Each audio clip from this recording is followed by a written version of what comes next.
The morning of the reading, Marin wore dressed in the dark. She did not light the lamp. She did not need to. She had memorized every corner of her small room at the back of the house that had been her father's and would soon belong to strangers. Her hands moved with the quiet competence that had always defined her, buttoning her collar slowly from the bottom up, pinning her hair without a mirror, folding her cuffs back once so they would not catch on anything. She moved the way her father had taught her to move through a workspace deliberately, without wasted motion, without sentiment. From the small wooden box on the windowsill, she lifted the brass plumb bob. It was heavier than it looked. It always was. A solid machine cylinder of brass tapering to a fine, perfect point at the bottom, with a small iron ring at the top where the line attached. Her father had placed it in her hands on her 10th birthday, and she had understood even then that it was not a gift in the ordinary sense. It was not a ribbon or a doll or a piece of candy. It was a tool, a real one. The kind a man trusted with his work, the kind he did not hand to someone he doubted. She closed her fingers around it and slipped it into the pocket of her coat. Outside the window, New Orleans was waking up. The January air was cold and damp, carrying the smell of the river and wood smoke from a dozen chimneys down the block. The Garden District was quiet at this hour. The grand houses with their iron lacework and magnolia trees still shuddered against the morning chill. She had grown up in one of those houses. She had spent 20 years in its rooms and its workshop and its garden. She had learned the particular creak of the third stair from the bottom, and the way the kitchen door stuck in wet weather, and the specific quality of light that came through the workshop windows in the late afternoon, falling across her father's drafting table in long golden panels that made even the most complicated engineering drawings look like something beautiful. After today, she would not enter it again. She did not say goodbye to it. She simply walked out. The offices of Stoneham and Associates occupied the second floor of a narrow brick building on Canal Street, reached by a staircase that creaked under every step. The outer room smelled of paper and beeswax and the faint metallic scent of ink. A clerk with a precise center part in his hair showed Marin into the main office without meeting her eyes, the way people avoid the eyes of those they know are about to receive bad news and do not want to be associated with the delivery of it. Her sisters were already there. Sylvie sat closest to the desk, her posture perfect, her dark green wool dress pressed without a single wrinkle. She was 28 years old and had been married to Gerald Pratt for 3 years.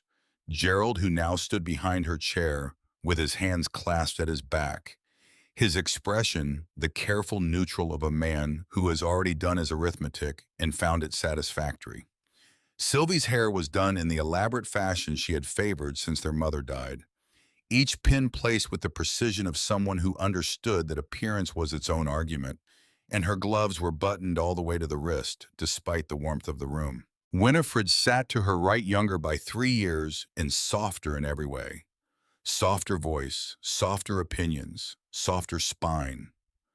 She had married Douglas Holt 18 months ago, and Douglas stood beside her now, the way Gerald stood beside Sylvie, like a second shadow, like a man who has learned that his most useful posture is one of quiet agreement with whatever is being decided.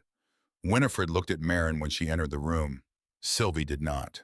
Marin took the chair on the other side of the desk and sat with her back straight and her hands in her lap, the weight of the plumb bob pressing through the wool of her coat pocket like a small cold anchor. The room was very warm.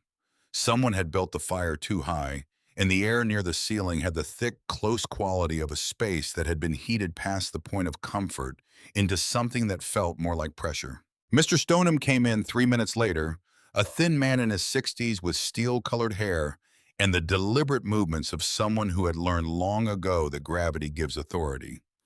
He settled behind his desk, opened a folder of documents, adjusted his spectacles, and without preamble began to read. The will of Elias Ward, civil engineer of New Orleans, Louisiana, dated the 14th of March, 1883. Marin listened. She had always been good at listening, at hearing the thing beneath the words, the stress point in a structure, the place where the pressure was building before the surface showed any sign of it. She listened now the way she listened to everything, with her whole body still and her mind moving carefully through what she was hearing, sorting it into categories of fact and implication, separating what was said from what was meant. It did not take long to understand. The house, the Garden District House, with its 12 rooms and its workshop and its magnolia tree that bloomed every April without fail, regardless of the winter that preceded it, was to be sold, and the proceeds divided equally between Sylvie and Winifred. The engineering business, Ward and Associates, with its contracts and its equipment and its client relationships built over 30 years of careful, honest work, divided equally. The cash holdings, the bonds, the account at the Louisiana National Bank that her father had built from nothing over 3 decades of taking difficult jobs in difficult places, divided equally. It was as Mr. Stoneham read it, a clean document. Efficient, fair by one way of measuring fairness. Myron was mentioned once. To my youngest daughter, Marin Eliza Ward, I bequeath the sum of $500 for her maintenance and welfare, with the sincere hope that she will find a position suitable to her education and capabilities. $500. And the sincere hope. Gerald Pratt made a small sound that was not quite a cough and not quite a laugh, but lived in the narrow, ugly space between them. Winifred looked at the floor.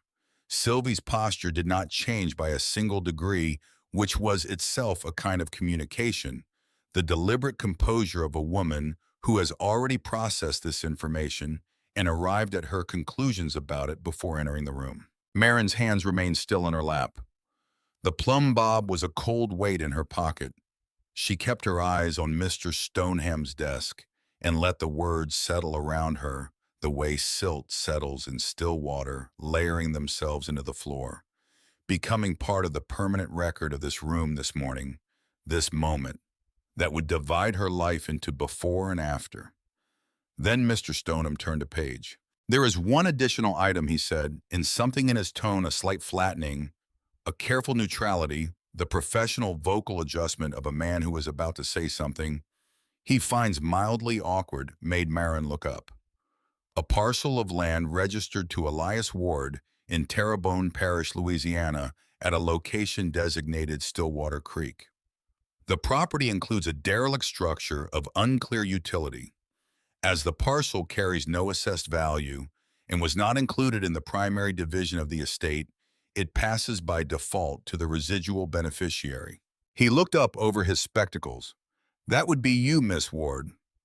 Gerald Pratt's expression shifted from satisfied to briefly amused. The amusement of a man who has gotten everything he wanted and can therefore afford to find small things entertaining. "A swamp," he said. He was not speaking to anyone in particular. He was speaking to the air the way a man does when he wants his opinion heard without being held directly accountable for having expressed it. "What does anyone do with a swamp?" Sylvie turned and gave him a look that silenced him, but her eyes, when they moved back to Marin, held no apology in them. Only that familiar quality, not cruelty exactly, but the brisk, practical indifference of someone closing a household account, someone who has decided that the arithmetic of the situation is correct and the emotional dimension of it is someone else's concern. "You will be all right," she said. $500 is a reasonable sum. There are positions for women of your education, governess work or bookkeeping. I can write letters on your behalf if you need them." Winifred said nothing. She looked at her hands, which were folded in her lap in the precise mirror of the way Marin's were folded in hers, though the feeling behind the posture was entirely different. Marin looked at Mr. Stoneham. "The deed, please," she said. He slid it across the desk. The paper was thick and old. The ink faded from black to brown, but still entirely legible.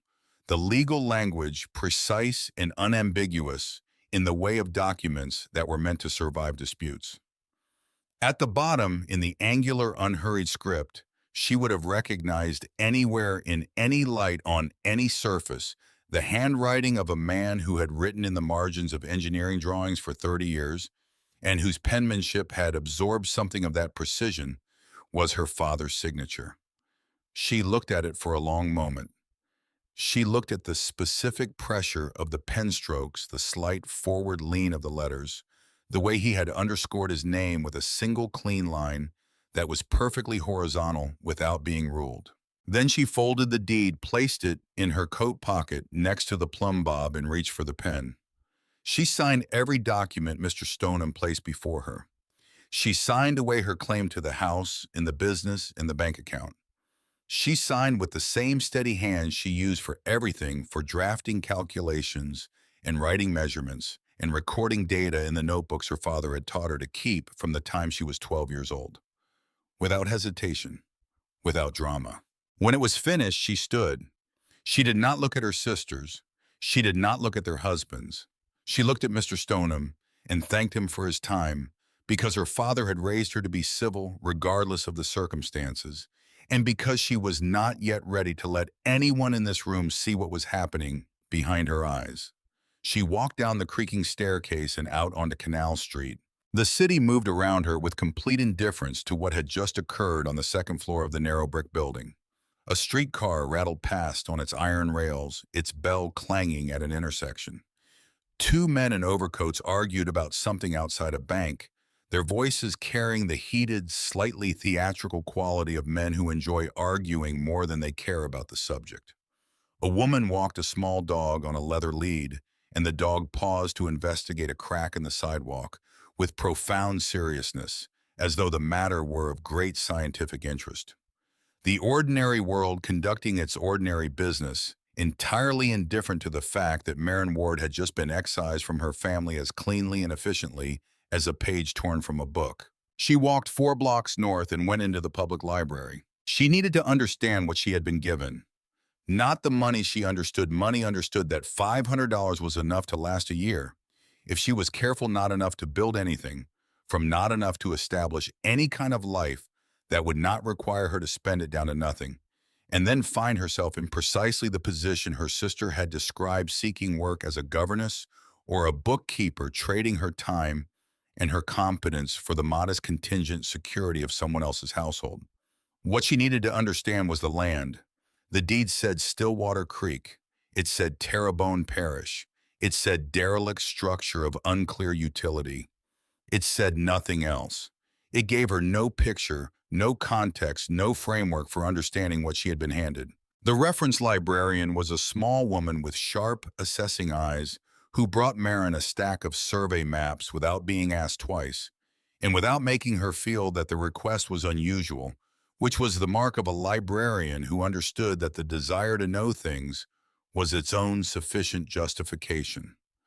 Maren spread the maps across the reading table and began to work backward through time, the way her father had taught her to approach any unfamiliar problem, not from the present forward, but from the beginning, following the sequence of events in the order they had actually occurred.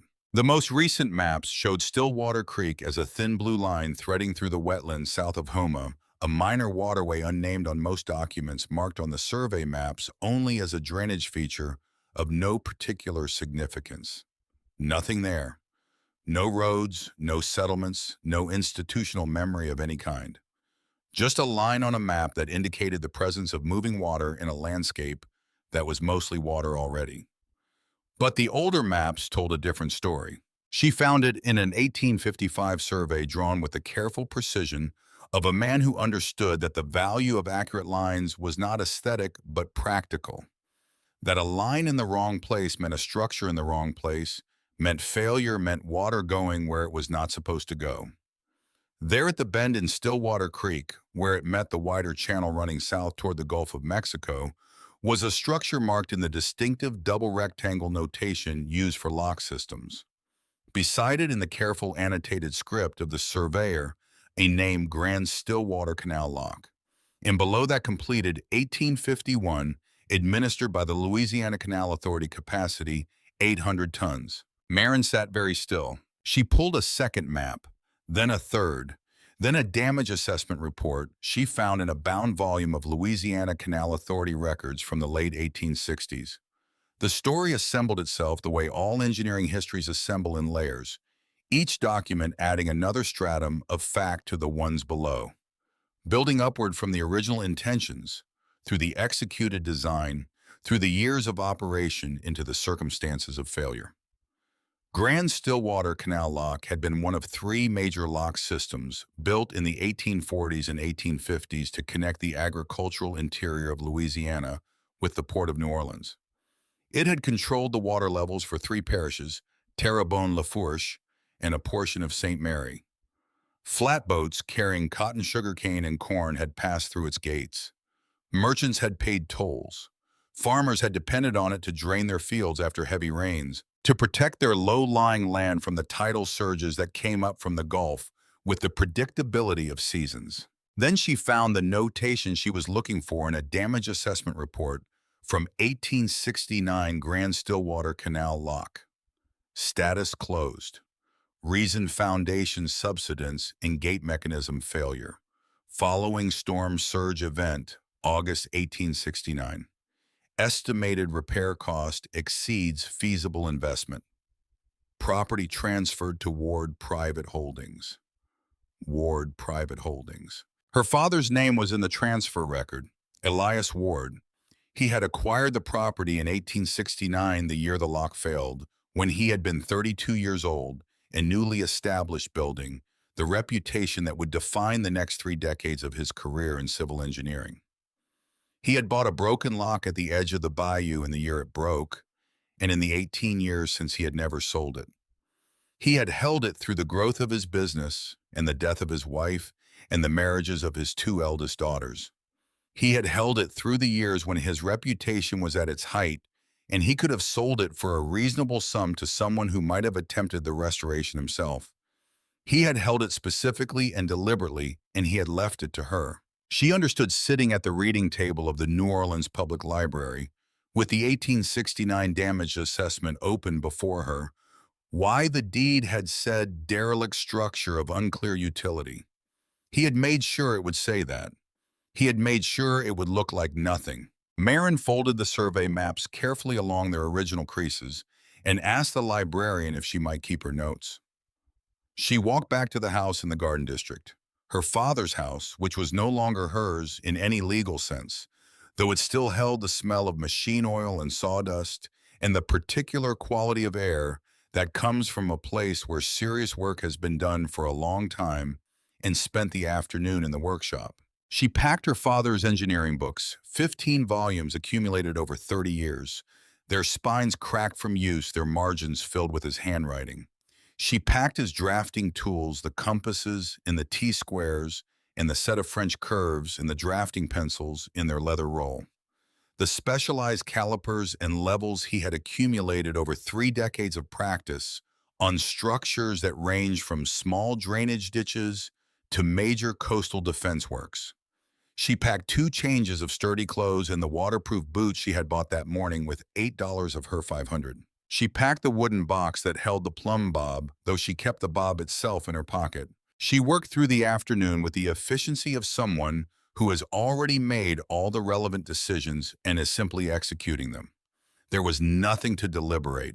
There was no version of the situation in which staying in New Orleans waiting for her sisters to complete the sale of the house, accepting their offered assistance in finding a position as a governess in someone else's household, becoming the dependent relation that the old will had envisioned, was a life she could build from. The only thing in her possession that had any forward momentum was the deed in her pocket, and the knowledge in her head, and the skills in her hands, and all 3 of those things pointed in the same direction. At first light she left. She placed a note on the workbench, not on the hall table, which was where people left notes for people they wanted to be sure would find them, but on the workbench where the real life of this house had happened, where she and her father had spent 10,000 hours together, bent over drawings and calculations and the physical objects of their shared work. If her sisters found the note there, they would understand something about her. If they did not think to look for it there, they would understand something about themselves. She did not look back at the house.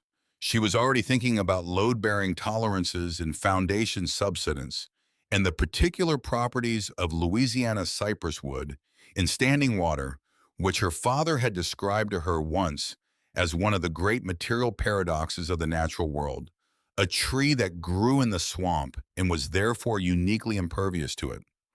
The journey south took 2 days. The first leg was a hired wagon to Homa, 8 hours through the flat, enormous Louisiana landscape, the sky so wide and pale it seemed not to arch overhead, but to press down from above with the gentle, persistent weight of something very large and very patient. The road ran alongside the bayou for much of the way, and Marin watched the water through the trees with the attentive cataloging gaze she applied to everything that might be relevant to what she was going to do. The water was brown and slow and very deep, the color of strong tea reflecting the gray January sky in long still panels that broke and reformed as the wind moved over the surface. Spanish moss hung from the live oaks and silver gray curtains that moved slightly in the cold air. Egrets stood motionless in the shallows, like white sculptures placed there by someone with a strong sense of composition. The driver was a man of 60 or so who had spent his entire working life moving between the small settlements of Terrebonne Parish and knew every road and most of the people on them, and who had the particular kind of conversational generosity that belongs to people who spend long hours alone and have learned to make the most of company when it appears. He told her about the flooding last spring that had taken out the Garrett family's cornfield on the low ground north of Stillwater Creek. How the water had come up 2 feet overnight, and the corn had been gone by morning, not standing water that the plants might survive, but a moving current that had simply taken the crop with it. He told her about the price of cane dropping again, and what that meant for the smaller farms that could not absorb the loss the way the large plantations could. He told her that the winters had been getting wetter, and that the drainage in the low-lying fields was worse than it had been in his father's time. Marin listened to all of it with an attention that surprised him into saying more than he had intended. She asked questions he had not expected about water levels and whether the high tide surges came earlier in the season, now about which fields flooded fastest and which held longest before the water moved in, about whether there had been any attempt to restore the drainage infrastructure that had been in place before the 1869 storms. He answered her questions with the careful respect of a man who recognizes real curiosity and knows it is different from politeness. And by the time they reached Huma, he had told her more about the practical hydrology of Terrebonne Parish than any written report could have conveyed, because he had the knowledge of a man who had observed the same landscape for 60 years and understood it the way only long, patient attention allows. She found a boatman in Homa willing to take her further south for 50 cents. He was younger than the wagon driver, quieter with the watchful, economical quality of someone accustomed to reading weather and water and making rapid assessments of both.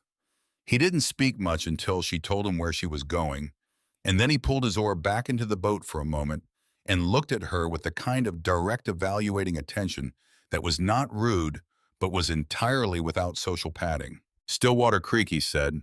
"The Locke property." "That's right." He studied her for a moment. She was 20 years old alone, carrying a leather satchel and a coat that had seen better days, and waterproof boots that were conspicuously new against the wear of everything else. And she looked back at him with eyes that gave nothing away, that were simply present and patient and entirely unbothered by the assessment. "Nothing out there but old timber and gators," he said. "Whatever used to be at that lock is long gone. The whole structure probably came down years ago." She said, "I know what's there." He shrugged the shrug of a man who has decided that other people's business is not his concern and pushed off from the dock. The waterway narrowed as they went south. The cypress trees closed in on both sides, their extraordinary root systems rising from the dark water in the strange knobbed formations called knees, which looked from a distance like the knuckles of enormous buried creatures, and up close, like nothing so much as themselves, a natural adaptation so specific to its environment that it seemed designed by an engineer who understood exactly what problem needed solving. The air was colder here, damp in a way that had actual texture to it, that pressed against the skin with a gentle persistence and worked its way through the layers of clothing over time. Birds called from the tree line, the thin, carrying piping of wading birds working the shallows, the deep, hollow percussion of a woodpecker somewhere in the canopy above the occasional liquid note of something Marin could not identify but filed away as belonging to this place. To the particular acoustic character of this stretch of bayou in January. The water was very still and very dark, the color of strong coffee, and it reflected everything above it with perfect fidelity, the trees and the sky and the boat, and the two people in it, so that the boat seemed to move through a world that existed simultaneously above and below the surface, each version the mirror of the other. The boatman said nothing for the last hour of the journey. He simply rode his breath, making small clouds in the cold air, his eyes moving in the methodical pattern of a man who has learned to watch water and tree lines simultaneously and to trust what they tell him. And then the trees opened. She saw it before the boatman said anything. She saw it and understood immediately in the way that understanding sometimes arrives whole and complete rather than in pieces, why her father had bought this property in 1869 and held it for 18 years without selling it or restoring it or telling anyone in his family that it existed. She understood why he had acquired it the year it broke. She understood what he had seen that everyone else had looked at and dismissed. Grand Stillwater Canal Lock was not a ruin, it was a monument. 4 stories of gray Louisiana limestone rose from the water at the bend in the creek, with the massive settled authority of something that had been built to outlast the people who built it, and had in fact done precisely that. The stones were dark with 18 years of water stain, in the slow, patient work of biological colonization lichen in gray and black and orange patches on the upper courses. Vines that had worked their tendrils into the mortar joints over nearly 2 decades, and were now as much a part of the surface as the stone itself. But the walls were standing. The walls were straight. The lines of the structure were still true, still described the clean, purposeful geometry of a building that knew what it was for and had been built accordingly. On either side of the central channel, the great timber platforms of the lock extended 20 feet over the water. Their surface planking was rotted and dangerous, the wood punky and unreliable underfoot, but the underlying timber frame, the massive cypress beams that formed the structural skeleton of the platforms, was intact. Cypress does not rot in water. Her father had told her this.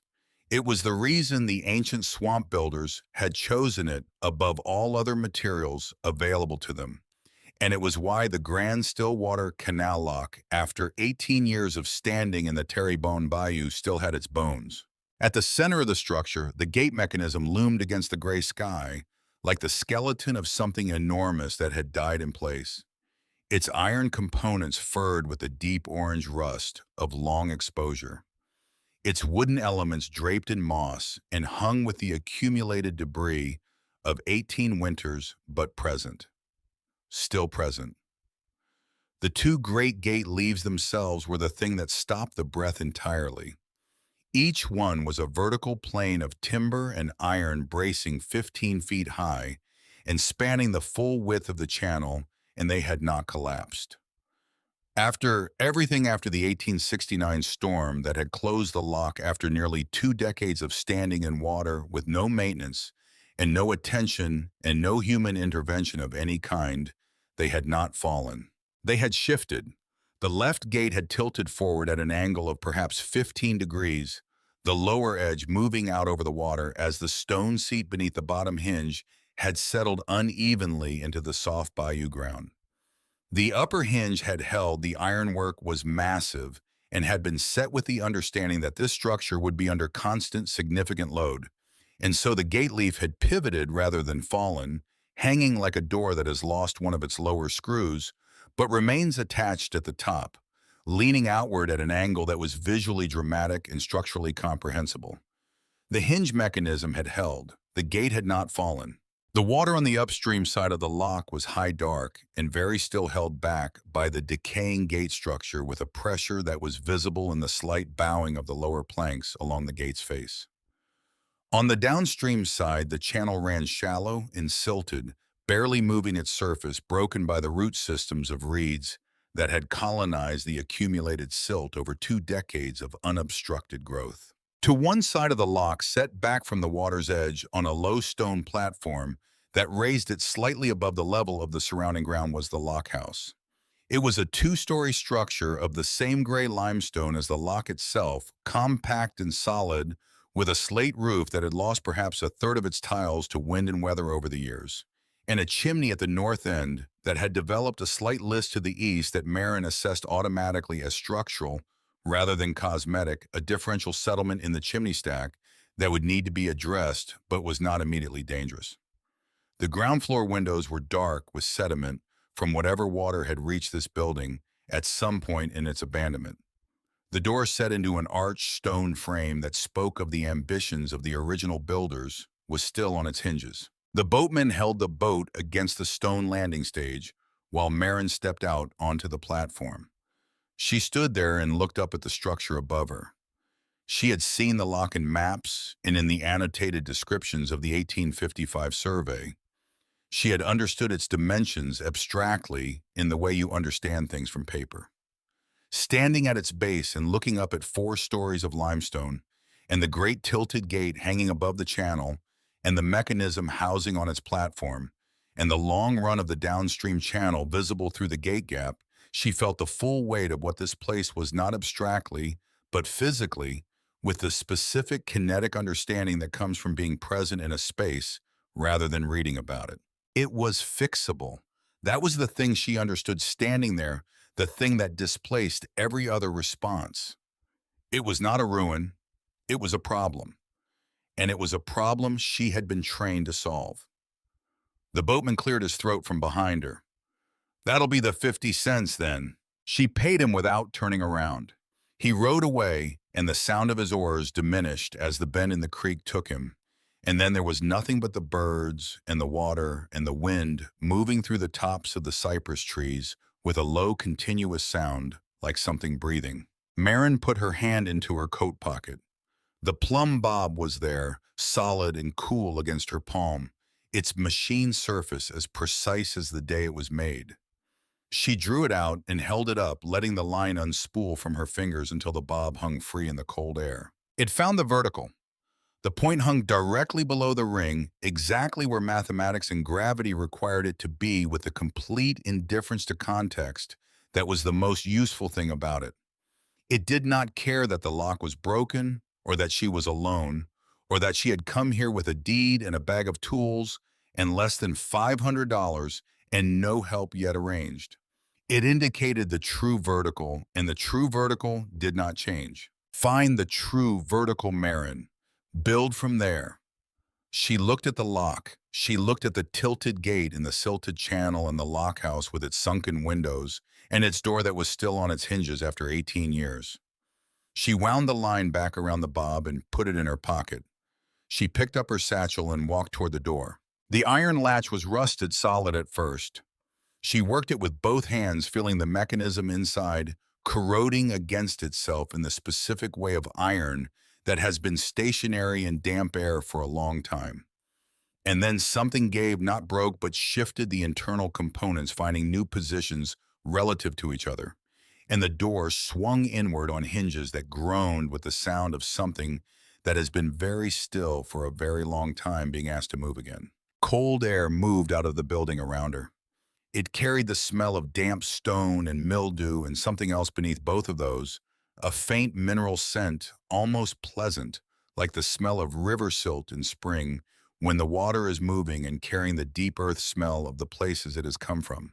The ground floor was dark. Sediment had come in under the door. At some point, not recently, the dried crust on the stone flags was thick and undisturbed, and had dried into a layer that recorded nothing, because nothing had walked on it since it formed. The east wall showed a water line about 8 inches from the floor, a thin, dark stain at the high water mark of whatever flood had reached this building in the years of its abandonment. The furniture had suffered for it, a wooden table near the window, warped into a permanent curve by the swelling and drying of repeated wettings, 2 chairs swollen and split, a shelf pulled away from the wall and lying on the floor with its former contents scattered around it, in the particular disorder of objects that have had the support removed from beneath them. But the walls were sound.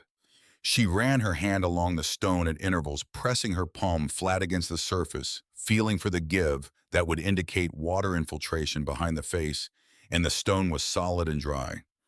The mortar had held. The careful, experienced masonry of the original builders had done what it was designed to do. and the walls of the grand Stillwater Lock House were as structurally sound as the day they were laid. She found the staircase in the back corner steep wooden, its treads rough cut from cypress, in the utilitarian manner of a secondary stair in a working building, and climbed to the second floor. The second floor was dry.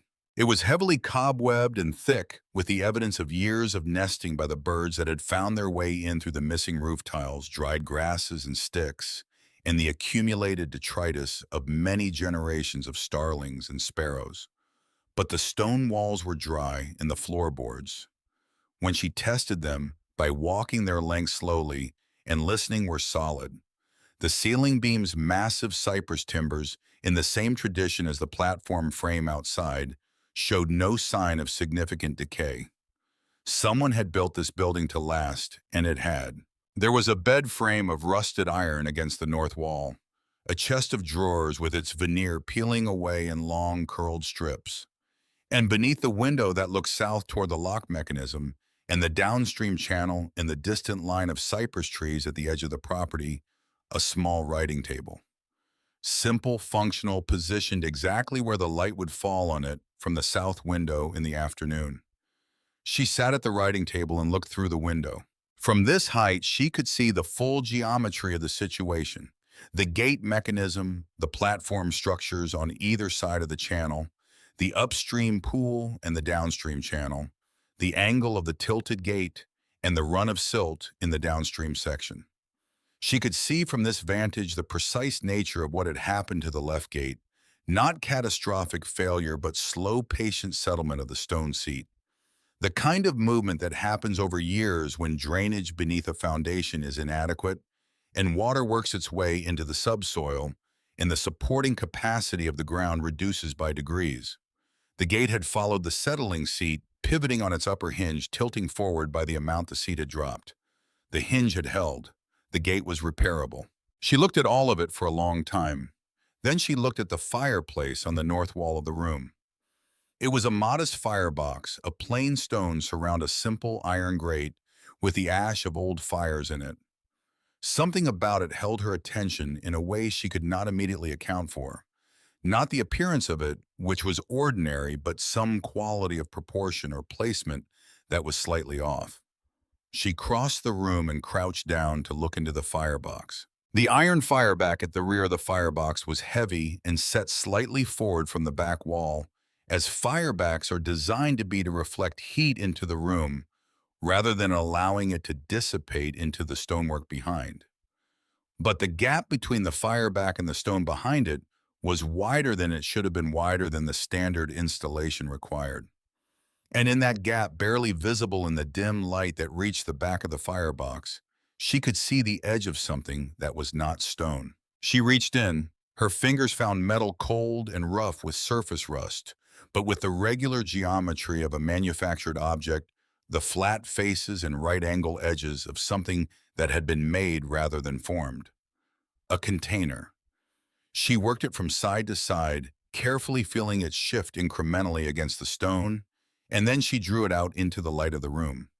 It was a tin box, roughly the size of a large book, its surface mottled with rust and the discoloration of age, but its seams still sound, and its lid still sealed against whatever was inside. It was significantly heavier than its size would suggest. She turned it over in her hands, looking for a maker's mark, a date, any external indication of what it was or who had put it there, and found nothing. The outside told her nothing. She set it on the writing table and went to work on the lid. It took the blade of her penknife, worked carefully and patiently around the seam where the lid met the body to break the corrosion seal that had formed over years of humidity, cycles expanding and contracting the metal. When the lid finally gave, it moved with a sound like a slow exhale, a release of air that had been held in that contained space for a long time, and the smell that came out was dry and faintly oily, and carried beneath those surface notes the faint ghost of old paper. She looked at what was inside, a small leather-bound ledger, its cover dark with age and use, a bundle of letters tied with cord that had once been red and had faded over time to the color of dried blood. A canvas bag drawn closed with a leather thong, its contents creating angular shapes through the fabric that her hands recognized before her eyes confirmed them. And folded flat to fit beneath everything else, a single sheet of paper in an envelope. The envelope was addressed in handwriting she would have recognized anywhere in any light under any conditions, because she had spent 20 years reading it in the margins of engineering drawings on the covers of notebooks, at the tops of letters sent from distant job sites when her father was working away from home. His hand.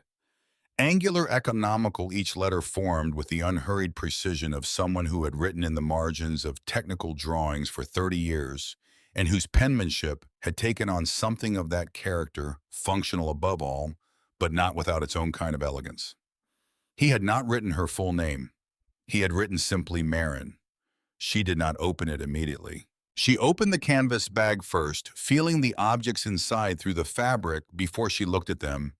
The familiar geometries of machined metal, the smooth cylinders and precise flat faces of precision instruments. She drew them out one by one and laid them on the writing table. Calipers of two sizes, their measuring surfaces still sharp, gauges for pressure and dimension, a small spirit level in its original leather case, the bubble still centered in its vial when she held it flat. And three objects she recognized immediately as specialized keys, the type used to access the service plates on a lock gate mechanism, each one cut to a specific and unusual profile that would fit no standard lock that had been machined for a single specific purpose. They were all coated in a thin, even film of protective grease, exactly the right amount enough to prevent corrosion, but not so much as to attract debris. Applied by someone who understood that metal left in the damp air of a Louisiana bayou without protection would corrode to uselessness in months, and who had intended these tools to remain usable for years. Her throat tightened. She set the keys down carefully and picked up the bundle of letters. The outermost envelope was addressed in her father's hand. She read the name on it. Mr. Aldred Blacksmith, Crestwood Settlement, Terrebonne Parish. Not hers. She set it aside and looked at the next. Mr. Garrett Farm, Stillwater Creek Road. Also not hers. She set that one beside the first and then opened the ledger. The first page held a drawing of the lock mechanism, complete, precise, every component labeled in her father's handwriting with the full nomenclature of the part and its function and its relationship to the components adjacent to it.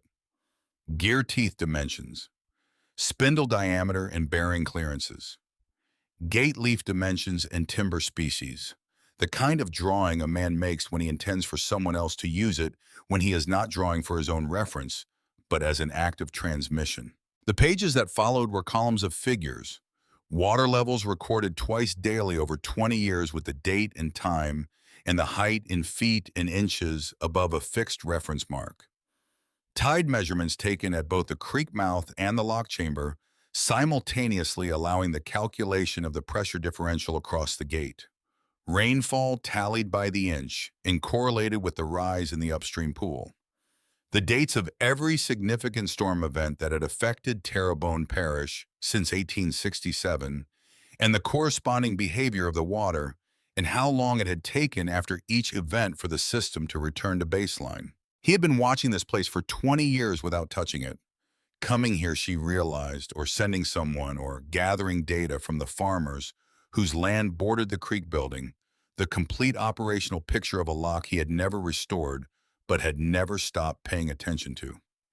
He had been preparing this ledger the way a careful man prepares a foundation, not quickly but thoroughly laying each course of knowledge level before setting the next one on top, knowing that the person who would eventually use it would need to understand not just the mechanism, but the system it operated in the landscape. It was part of the patterns of weather and tide and season that governed everything. He had known for 20 years that he was going to leave this to someone. She turned to the last pages of the ledger where the columns of data gave way to notes written in a more compressed hand than the data entries, the writing of someone who was working quickly, who had things to say and was not certain how much time he had to say them. She read the notes carefully, following the technical reasoning from step to step, understanding each instruction in the context of the drawing on the first page. Then she set the ledger aside and picked up the envelope with her name on it. The paper inside was folded 3 times in the precise, economical way her father folded everything. No extra creases, no unnecessary folds, just the minimum number of folds needed to fit the paper into the envelope. She opened it with care because the crease lines were soft with age, and she did not want to tear the paper at any of them and spread it flat on the writing table in the cold light from the south window. My dearest Marin, it began.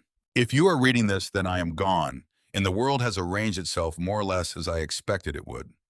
Your sisters are not unkind women, but they have always measured value by what can be exchanged, what can be sold, deposited, cataloged, or displayed in a way that communicates clearly to other people what it cost, and therefore what it says about its owner.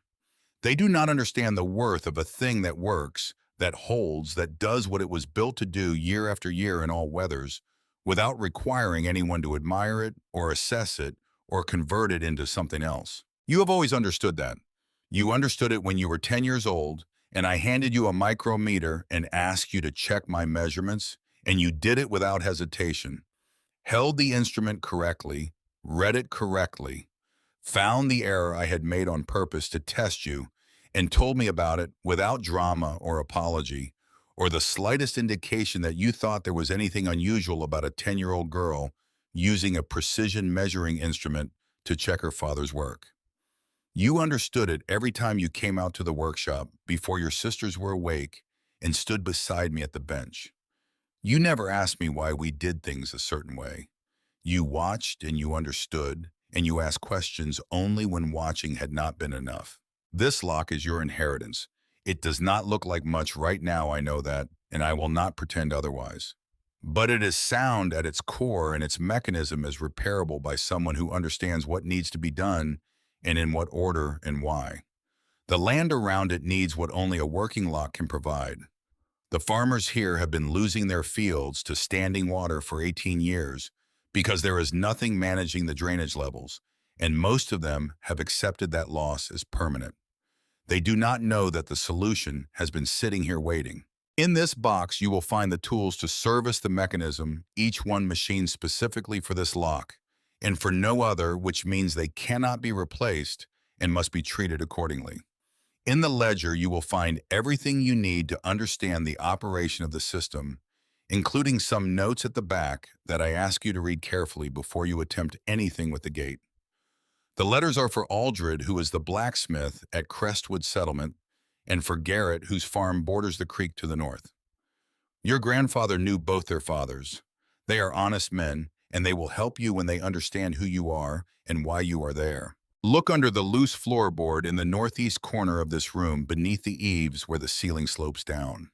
I am sorry it is not more, but it is enough to begin with, and beginning is the part that requires the most. You know how to do this. You know how to read the pressure in a system and find where it is building and calculate what will happen when it finds its release. You know how to find the true vertical and build from it. I have watched you know these things your whole life, from the time you were old enough to stand beside me and pay attention. All my love, always your father, Elias Ward.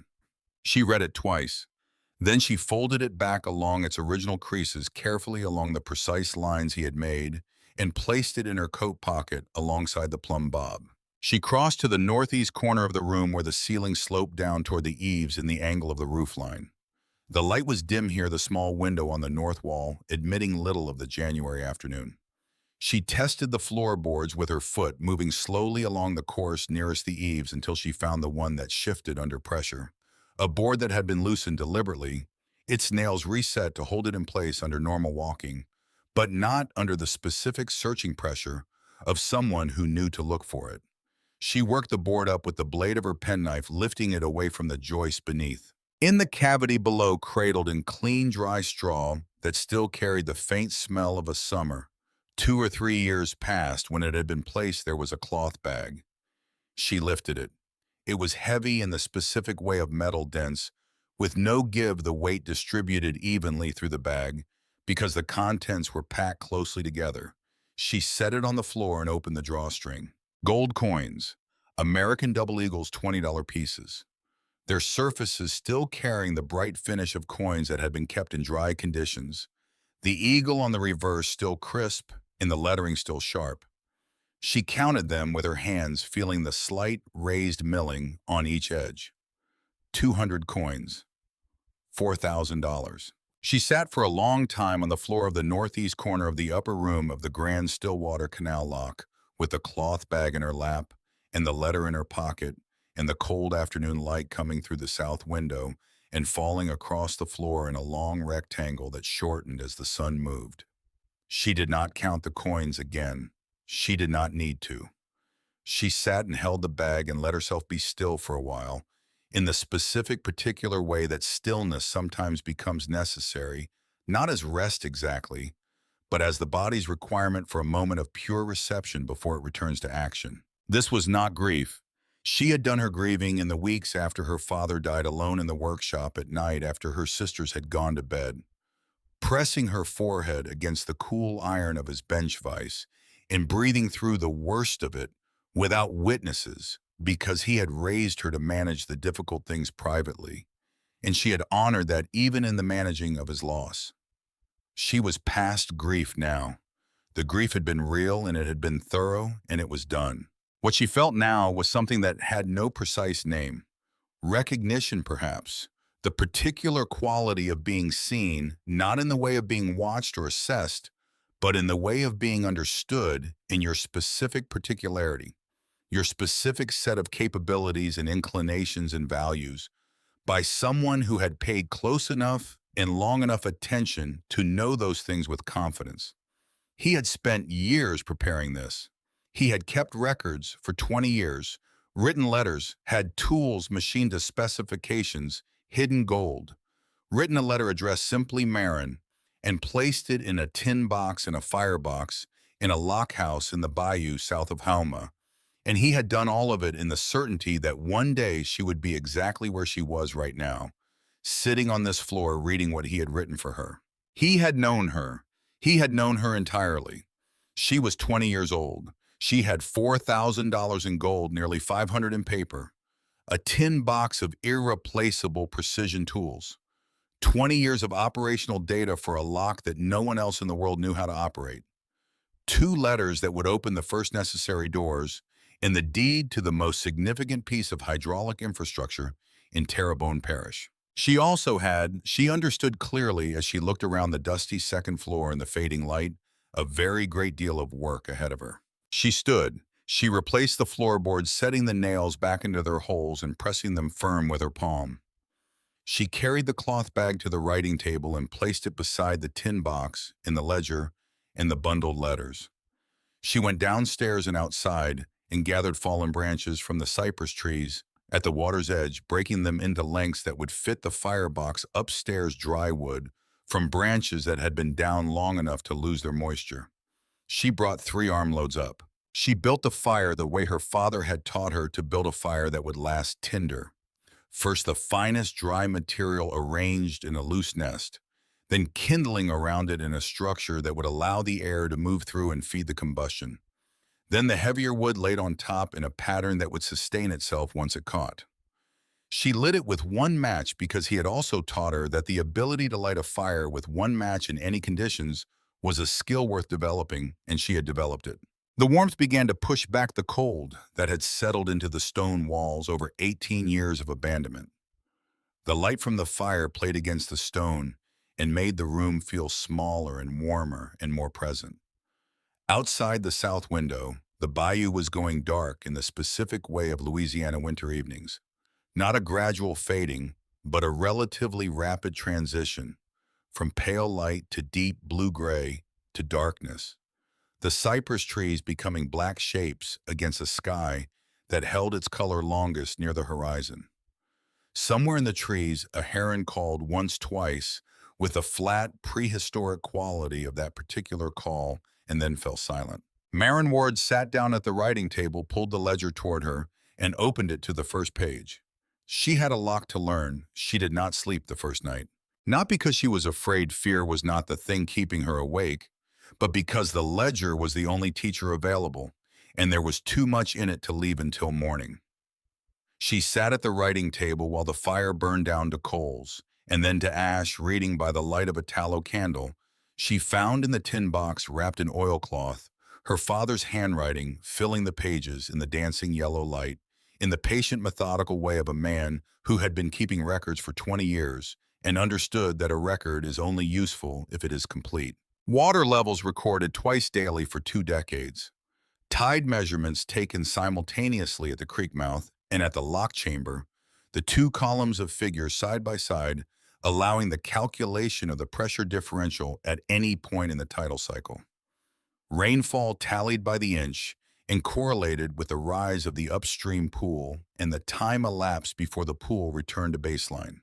The dates and tracks and intensities of every significant storm that had moved through Terrebonne Parish since 1867, and what each one had done to the water levels, and how the system had responded, and how long it had taken to stabilize afterward. He had been watching this place for 20 years without touching it, observing it the way an engineer observes a system he intends eventually to operate, building the complete picture of its behavior before he lays a hand on any component, because you cannot manage what you do not understand, and understanding comes before action in the correct sequence of things. He had been preparing her inheritance the way a careful man prepares a foundation, not with speed, not with the urgency of someone trying to finish before a deadline, but with patience, laying each course of knowledge level and true before setting the next one on top. By the time the candle burned to a stub, she understood the lock, the way she understood the engineering drawings she had grown up studying at her father's bench. Not the physical reality of it yet, which would come with her hands and her eyes in daylight, but the operational logic of it, the pattern of its demands, the rhythm of the tides and the seasons that she would need to work with rather than against. The way her father had written about the system told her something important. Beyond the data itself, he had understood this lock as a living thing, in its relationship to the landscape, not as a static mechanism sitting in isolation. The lock in the creek and the upstream fields and the downstream marshes and the tidal influence from the Gulf were all one system, and managing any part of it meant understanding all of it.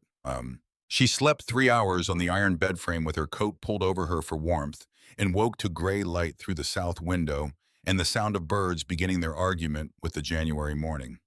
The first full day was inventory. She moved through the structure the way her father had taught her to approach any unfamiliar system. She would be responsible for observation before action, understanding before intervention, the full picture before any single element. She began at the foundation of the lock structure and worked upward, pressing her hands against the stone at intervals to test it, working the mortar joints with the blade of her penknife to check their condition, listening for the hollow sound that would indicate water infiltration behind the face of the stone. The limestone was sound. This was the first and most important thing, the thing on which everything else depended, and it was true. The stone that had been laid in 1851 by men who understood what they were building and what it would be required to withstand was still solid, the joints still tight, the courses still level. The vines that had worked their roots into the surface mortar in the upper courses had done some damage, roots expanding in the joints as they grew, widening the gaps and allowing water infiltration during rain events. But the structural integrity of the walls was intact. She marked the compromised joints in her notebook with a small triangle her father used for items requiring attention but not urgent response. The foundation on the east side of the lock chamber was a different matter. The stone seat, the horizontal ledge cut into the chamber wall at the base to receive the lower edge of the gate leaf and transfer its load into the chamber wall structure, had settled. Not catastrophically, not in the sudden dramatic way of a foundation that has failed, but in the slow, patient way of soil that has been compressed over years by the weight above it and by the repeated cycles of saturation and drying that loosen the bond between soil particles and reduce the load-bearing capacity by degrees. The settlement was uniform across the east seat rather than concentrated at one point, which was the best possible version of this problem. Differential settlement, where one end of a bearing surface drops more than the other creates bending stress in the element above it that can cause fracture. Uniform settlement simply means the element has moved as one piece and can be reset as one piece. The left gate leaf had followed the settling seat, pivoting on its upper hinge by the amount the seat had dropped, tilting forward over the water. The upper hinge pin was under stress. She could see the distortion in the iron strap above it, where the load had pulled the metal out of its designed alignment, but it had held. This was the critical fact. The hinge had held. She spent the better part of the morning examining the gate mechanism from every accessible angle, using the specialized keys from her father's tin box to access the service plate covers on the winding gear housing. The covers were heavy cast iron, each one sealed with 4 bolts that had corroded in their threads over 18 years, each one requiring patient incremental work with the proper tool. The keys her father had machined specifically for this lock, which meant they fit the fastener profiles exactly, rather than approximately, which meant she could apply the right force in the right direction without damaging the bolt heads. She removed each cover in sequence, examined the components inside, and replaced the cover before moving to the next. The gear assembly was seized. 18 years of rust in the mineral deposits left by water that had condensed and evaporated in cycles had bound the gear teeth and the spindle and the bearing surfaces together in the specific, stubborn solidarity of metal that has stopped moving and does not wish to start again. But not broken. The teeth themselves, when she cleaned a section of them with a wire brush she had brought in her satchel, were sound beneath the corrosion. The spindle had not fractured. She could see that the metal was continuous, that there were no cracks in the shaft, that the failure had been of the lubricant in the surface rather than of the material itself. The gear housing was intact. The machine surfaces that needed to be precise were precise, waiting beneath the corrosion for someone to bring them back to working condition. She replaced the service plate covers and climbed down from the mechanism housing and stood at the edge of the upstream pool. The pool was high, significantly higher than the operational level her father had recorded in the ledger as normal for January conditions. 18 years of sediment accumulation in the downstream channel had progressively reduced the outflow capacity, and the upstream pool had risen accordingly, finding its level against the reduced ability of the downstream system to carry water away. The fields to the north, which she could see from the top of the lock structure flat dark, standing in several inches of water, even in the cold of January, were suffering for it, in the way farmland suffers when it is returned to the conditions that preceded the engineering that made it productive, slowly, comprehensively, with the patient indifference of water reclaiming its natural territory. Her father had understood this and had written it in the ledger in the language of hydrology, precise and clinical, the slow arithmetic of a system losing its balance. He had known what was happening to this land for 20 years. He had held the solution here waiting. She took out her notebook and began to write. The list filled 3 pages, organized not by difficulty or cost, but by sequence, the order in which the work had to be done, because the later items depended on the earlier ones. The logical progression of a restoration that had to build on itself the way any structure builds each element, requiring the soundness of what came before it. Clear the downstream channel first, because nothing else would work until the outflow was restored. Service the gate mechanism, including the new spindle she had read about in Aldridge's letter. Address the foundation settlement on the east seat. Replace the damaged planking on the left gate. Then and only then attempt to operate the mechanism under load. It was not a week's work. It was not a month's work. But it was work she understood, and the understanding was enough to begin. On the second morning, she walked north along the creek road toward the settlement. The road was a track of compressed mud following the line of the creek at a distance of perhaps 50 yards, running between stands of willow and water oak that were bare in January, their branches making a gray latticework against the pale sky. She walked for 40 minutes before she saw the first fence line split. Cypress rails weathered to silver, and beyond it a field of cut cane stubble, and beyond that a farmhouse of weathered board and batten, with a thread of smoke rising from its chimney into the still air. She did not stop there. She had the letter from Mr. Garrett, but she needed the blacksmith first. Crestwood Settlement was a small clustering of buildings around a crossroads 3 miles north of the lock. A general store with a post office function, a white-painted church, 4 or 5 houses set back from the road behind Winter Bear Kitchen Gardens in the smithy. The smithy announced itself a quarter-mile out by the smell of coal smoke and the sound of iron on iron, the specific rhythm of hammerwork that changes with what is being made and tells someone who knows how to listen what the smith is doing. Mr. Aldred was at the anvil when she pushed open the smithy door, a heavy-set man well past 60, with arms that looked like they had been made from the same material as the tools he worked, and a face that had spent decades in firelight and had taken on something of its quality, all planes and shadows. He looked up from the plow blade he was dressing and regarded her with the careful, unhurried neutrality of a man who has learned not to make assumptions before he has information. She handed him the letter without preamble. He set down his hammer with the deliberate care of a man who sets his tools down properly as a matter of habit and took the envelope with hands that left black fingerprints on the paper. He read it standing at his anvil, his lips moving slightly on the harder words, his expression moving through several phases as he read from neutral to something more complicated, something that had grief in it and recognition both. When he finished, he folded the letter and held it in his fist and looked at her for a long moment without speaking. "Your father," he said finally. His voice was rough in the way of men who work in smoke and noise, not harsh, but with the texture of a surface that has been abraded over decades into something more honest and smooth.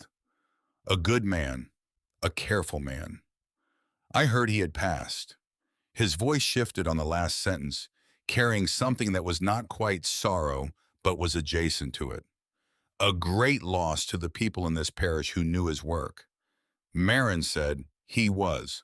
Aldred looked at her hands. She was not wearing gloves. She had taken them off on the walk over because gloves made it harder to feel the quality of things. And she had been reaching out to touch the fence rails and the bark of the trees and the surface of the road to understand the materials and conditions of this place. Her hands were what they were, calloused across the palm in the specific patterns of tool use.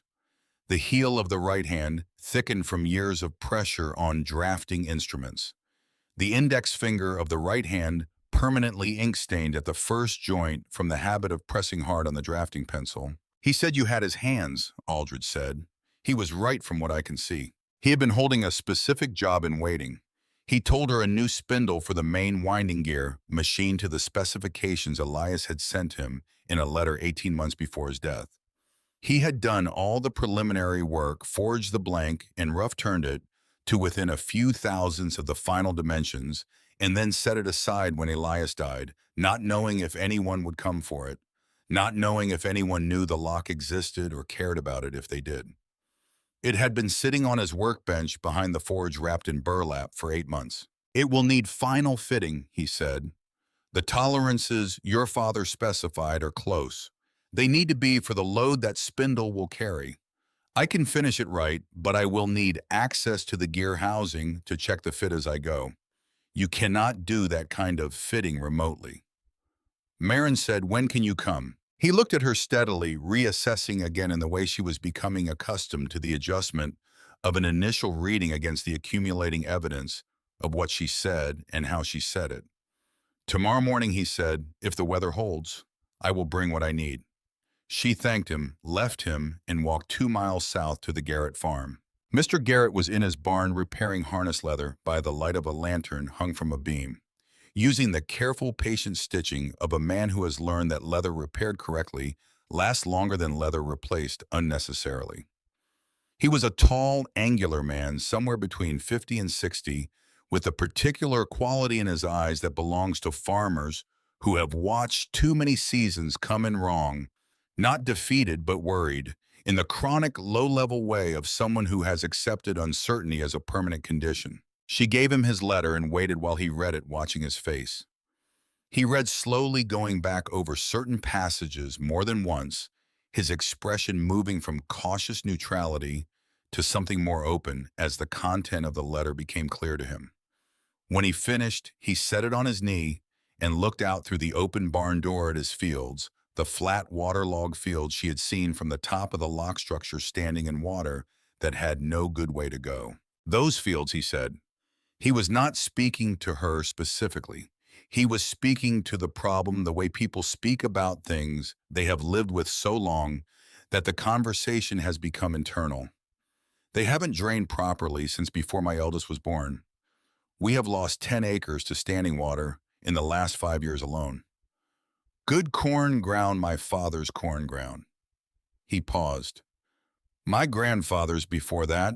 She said the lock can fix that, but I need the downstream channel cleared before I can operate the gate. The downstream section is silted in probably 4 feet of accumulation over 18 years in the worst sections.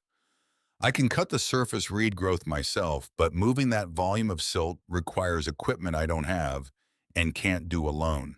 He looked at her for the first time with the direct evaluating attention that she was beginning to understand was how the people in this place looked at someone they were deciding whether to trust, not hostile but honest, willing to see what was actually there rather than what they expected to be there. He said, how much channel needs clearing? She said 200 yards from the gate approximately.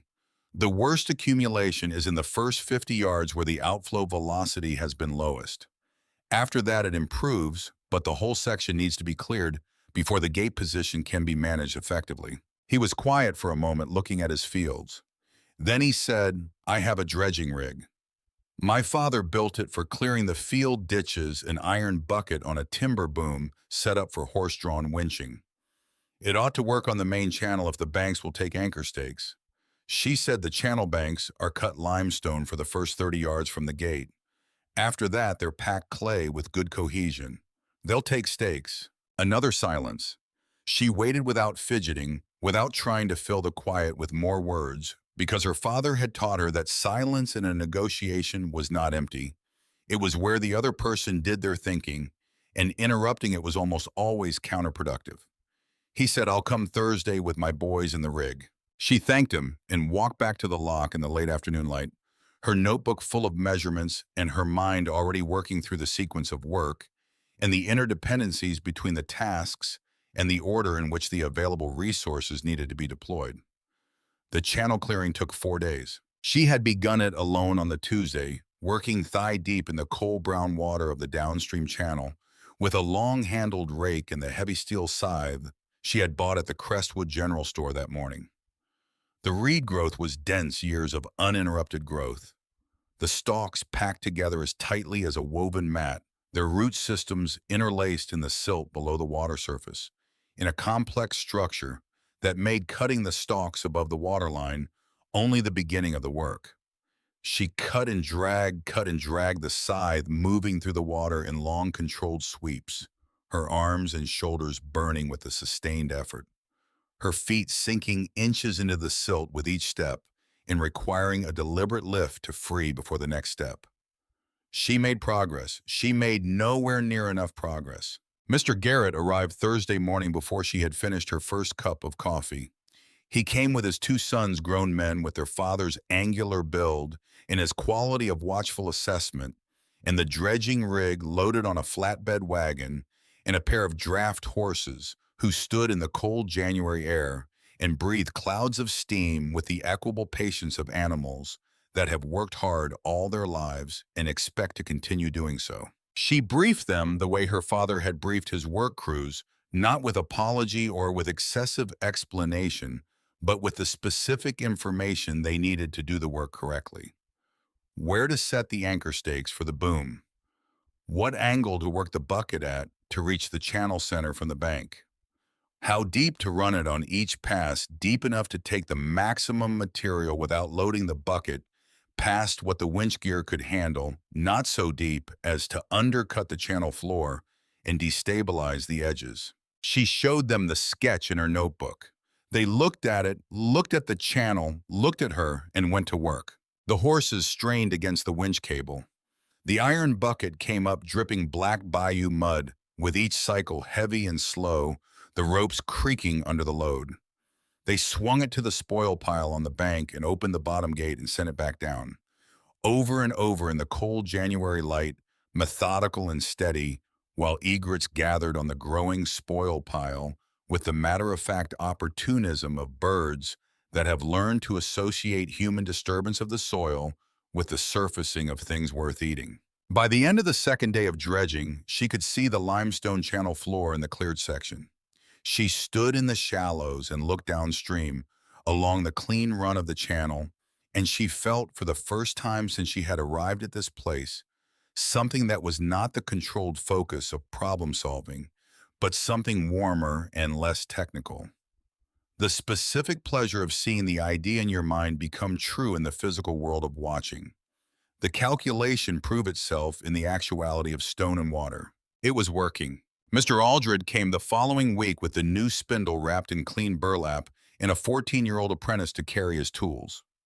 He worked with the methodical precision of a craftsman who has spent 50 years developing a standard he does not allow himself to fall below, and he spoke to Marin differently than she had expected, directly using the technical vocabulary without simplification, treating her questions as the questions of someone who understood what the answers meant. They worked together on the winding gear housing for 3 days, cleaning the gear teeth with wire brushes and dressing them with tallow, fitting the new spindle into its housing. By degrees, checking the clearance at each stage, with the gauges from her father's tin box. Adjusting the bearing surfaces by the patient increments that close tolerance mechanical fitting requires. On the second day, Aldred looked up from the gear housing with the spindle half-fitted in his hands and said without preamble, "Where did you learn to read a gauge?" She said, "My father." He nodded once, the nod of a man who has confirmed something he had already suspected, and went back to work. He said nothing more about it, and they continued in the companionable silence of people who share a focus. It was on the fourth evening of the gear restoration work that the storm came in. She had seen it building since midday, the sky to the south taking on the specific greenish-yellow cast that indicates weather moving up from the Gulf of Mexico, the light acquiring a flat, strange quality, the air pressure dropping in the way she had learned to feel in her sinuses, and in the behavior of the animals around the lock. The egrets left their positions on the downstream bank at 3 in the afternoon and did not return. The draft horses in Garrett's field, visible from the top of the lock platform, moved without instruction to the shelter of the tree line and stayed there. She sent Aldred's apprentice back to the settlement at noon, well before the weather arrived. Aldred himself left at dusk, his tools packed, and his manner unhurried, but his pace a little quicker than usual, and she did not try to keep him. She was alone at the lock when the storm arrived in full. By full dark, the wind was coming in from the southwest, hard enough to move water horizontally across the lock platform, the rain driving in sheets that struck the limestone walls of the mechanism housing and ran down them in sheets. She had lit 2 lanterns and secured them to the fixed points on the platform, but the wind made them unreliable, their lights swinging and guttering rather than providing the steady illumination she needed to work. She climbed to the mechanism housing and checked the upper hinge pin on the left gate by feel, running her fingers along the iron strap above the pin, feeling the temperature of the metal and the quality of its vibration as the gate surged against the rising upstream pool. The metal was warm. Metal under sustained stress runs warm the energy of the applied force, expressing itself as heat in the most stressed components. She could feel the vibration transmitted up through the strap and into the pin, housing the constant, rapid shuddering of the gate leaf against the surge pressure from the upstream pool, which was rising as the storm drove water in from the south, and the drainage capacity of the downstream system was overwhelmed. She had done the relevant calculation 2 days earlier in the back of her notebook against exactly this scenario. If the hinge pin failed under storm surge conditions, the left gate leaf would swing outward on whatever connection remained, potentially releasing the upstream pool in a single rapid event. The pulse of water moving north through the drainage ditch above the lock would overtop the banks within 400 yards of the lock. The Garrett farmhouse was 600 yards north. The creek road was 800 yards north. The margin between the failure of the hinge pin and the inundation of the Garrett property was 200 yards of ditch bank capacity. It was not a margin that invited confidence. She climbed down from the mechanism housing and stood on the walkway above the lock chamber with the rain hitting her from the side and the lantern swinging in the wind. And she read again in her memory the note her father had written at the back of the ledger, the passage she had read twice on the first night, and had not fully parsed because she had been focused on the operational data in the main body of the ledger. Emergency pressure relief. Brass fitting southwest chamber wall, 3 feet below operating waterline. Original design feature installed 1851 during initial construction. Never activated. Access third key in the set. She had the keys. The third key in the set from the tin box was shaped differently from the other two. Not a service plate key with a standard bit profile, but something more specialized. Its bit cut to an unusual configuration that she had not recognized when she first examined it because she had never seen the lock it was made for. She went down the internal stair to the chamber level, the narrow stone ledge that ran along the inside of the chamber wall at a height designed for workers to stand on while operating the gate components from inside the chamber. The water was up to the ledge on the upstream side, surging over the edge in cold pulses as the storm-driven pool pressed against the gate. She held the lantern low against the chamber wall and moved along it to the southwest corner, counting the stone courses up from the bottom and down from the operating waterline, 3 courses below the waterline. She pressed her palm against the stone, working along the mortar joints with her fingers, and found it a brass fitting set flush into the chamber wall, with its face barely proud of the stone surface.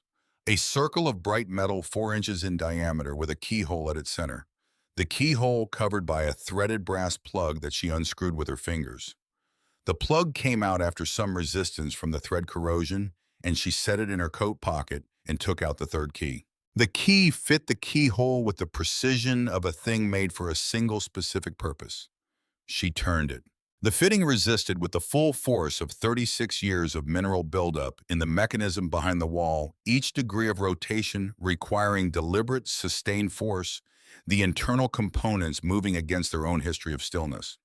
She braced herself against the chamber wall with her shoulder and turned the key with both hands and kept turning as the resistance progressively grudgingly yielded each degree, becoming slightly easier than the last, as the mechanism worked its own deposits loose. She turned it until it would go no further. From beneath the water level in the chamber, she heard a sound she felt as much as heard a low, resonant thud as the emergency valve opened in the culvert below, and then a sustained hiss of displaced water finding a new path, and then the movement of the pool surface began to change.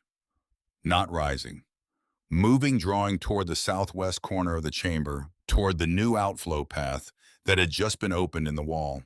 The emergency drain that ran through a buried culvert beneath the chamber floor to discharge into the downstream channel 50 yards south of the gate. The pressure on the gate began to drop. She monitored the hinge pin at intervals through the next 2 hours, climbing back to the mechanism housing in the rain to feel the temperature and vibration of the metal, then back down to the chamber level to watch the pool surface. The wind peaked around midnight and then began slowly and without drama to diminish. By midnight, the rain was coming straight down instead of sideways. By 2 in the morning, the pool level had stabilized more than 6 inches below its storm peak, and the hinge pin when she checked it for the last time was cool. She deactivated the emergency drain, turned the key back to its original position, replaced the threaded plug, climbed back to the walkway, and stood in the rain that was now more mist than rain. Looking south toward the distant, invisible marshes where the storm was still working itself out over the open water. The gate had held. The upstream fields were intact. She sat down on the walkway with her back against the mechanism housing and her legs stretched out in front of her, and she let her hands rest in her lap and felt the shaking in them. Not fear, she knew the difference, but the release of the sustained, focused concentration that had been holding them steady for hours. This was what her body did after it had been required to perform at the edge of its capacity for a sustained period. It shook a little. She let it. She thought about her father at his workbench in New Orleans, writing in the back pages of the ledger. Writing for her in the specific terms that assumed she would understand that, assumed she would know, to look for the fitting. Know what the third key was for, know how to read the pressure and respond to it in the dark, in a storm, in a place she had been alone for less than 2 weeks. He had trusted her with the most difficult version of the problem. He had not left instructions for a beginner. He had left instructions for the person he knew she was, and he had been right about who that was. She had read his mind correctly. She was still sitting on the walkway when the sky began to lighten in the east. The darkness thinned through deep blue to the specific pale gray of a Louisiana winter dawn, and the cypress trees emerged from the darkness as shapes, and then as trees, and then as the particular trees she had been looking at for 2 weeks and was beginning to know individually. She heard boots on the stone approach road before she saw anyone, quick steps, purposeful, with the weight and rhythm of a man moving fast because he is worried. Mr. Garrett came around the corner of the lock house at something close to a run, his coat unlashed and his hat in his hand, his face carrying the expression of a man who spent the night preparing himself for a particular kind of bad news and has arrived to find out whether it happened. He stopped when he saw her sitting on the walkway. He looked at the gate intact vertical, the upstream pool below its storm peak. He looked at the downstream channel running clear and full, with the accumulated rainfall of the night moving through it in a brown, steady current. He looked at her. "The gate held," she said. "The field should be fine." He stood very still for a moment that was long enough to be expressive. Then he took off his hat and held it in both hands in front of him, the brim turning slowly in his fingers. The gesture of a man feeling something he does not have the right words for and is not going to try to replace with inadequate ones. "My grandfather built this land," he said. "His father cleared it before him." He paused. "We thought we were losing it." She said you were. He received this without flinching. He understood what it meant, that the loss had been real, that she was not offering reassurance about something that had never been in genuine danger. He nodded once, the slow nod of a man accepting a fact that is both difficult and necessary to accept. He came back the next morning with his eldest son, and they spent the day clearing the storm debris from the downstream channel branches and accumulated material brought down by the wind, caught in the reed beds at the channel margins, and reducing the outflow capacity she had spent 4 days creating. They worked without much conversation, the three of them in the cold gray light of the January morning, moving with the efficiency of people who understand what the work is for and do not need to discuss it. Mrs. Calloway appeared that evening. Marin did not see her coming. She first became aware of the woman when she heard footsteps on the approach road and looked up from the ledger she had been writing in at the writing table. And by the time she reached the window, the woman was already at the lockhouse step. She was perhaps 65, in a dark wool coat of good but plain quality, walking with the deliberate, purposeful pace of someone who has made a decision and is executing it.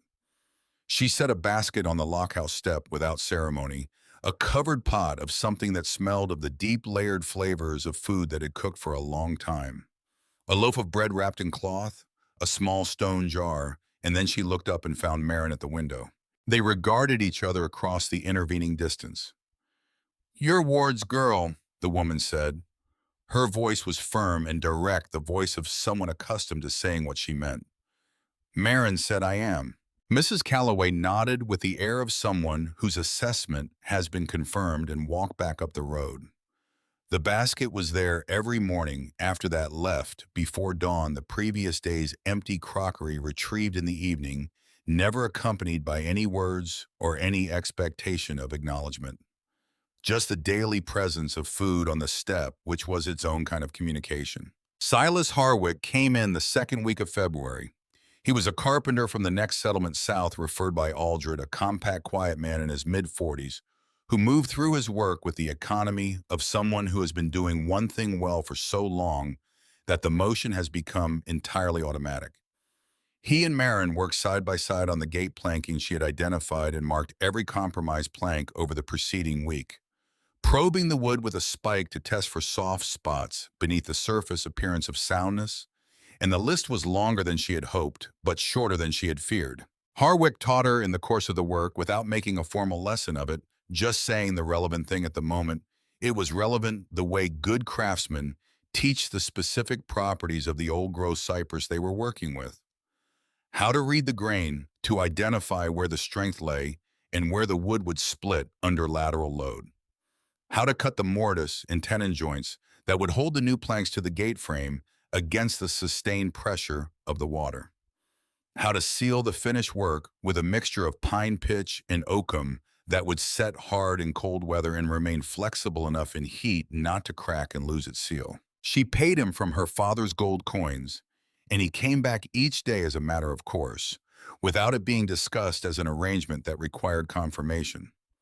By the beginning of March, the lock was beginning to be what it had been built to be. The downstream channel was clear and running. The gate mechanism had been serviced and reassembled, the new spindle seated precisely in its housing, the gear teeth moving through their full range without binding when she operated the winding handle by hand. The damaged planking on the left gate had been replaced, the new cypress tight against the pitch and oakum ceiling, cured hard in the cold air.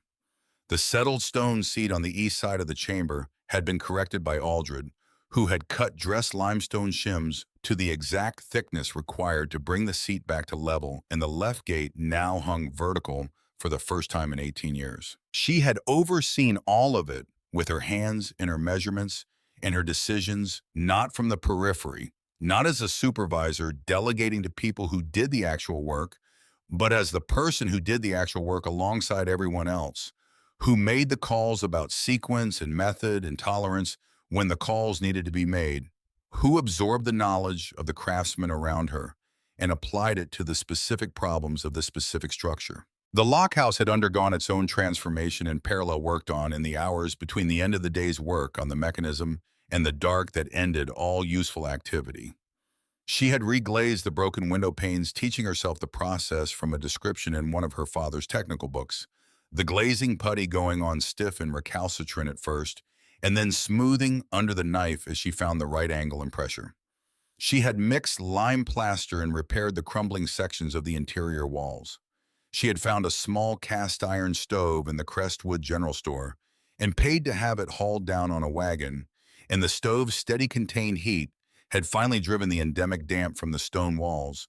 In a way, the fireplace, with its inefficiency and its tendency to draw cold air down from the chimney when the wind was wrong, had not been able to do. She had started keeping her own entries in the back of her father's ledger, recording the water levels twice daily in the same format he had used, adding her own observations about the downstream channel and the gate behavior under different conditions. Her handwriting was different from his in the specific ways that any two people's handwriting differs. But the notation system was identical because she had absorbed it from him without realizing she was doing so, the way children absorb from parents the things that are taught by demonstration rather than instruction. One evening in the first week of March, sitting at the writing table in the last of the daylight, she became aware that something outside had changed. Not a sound, the absence of something.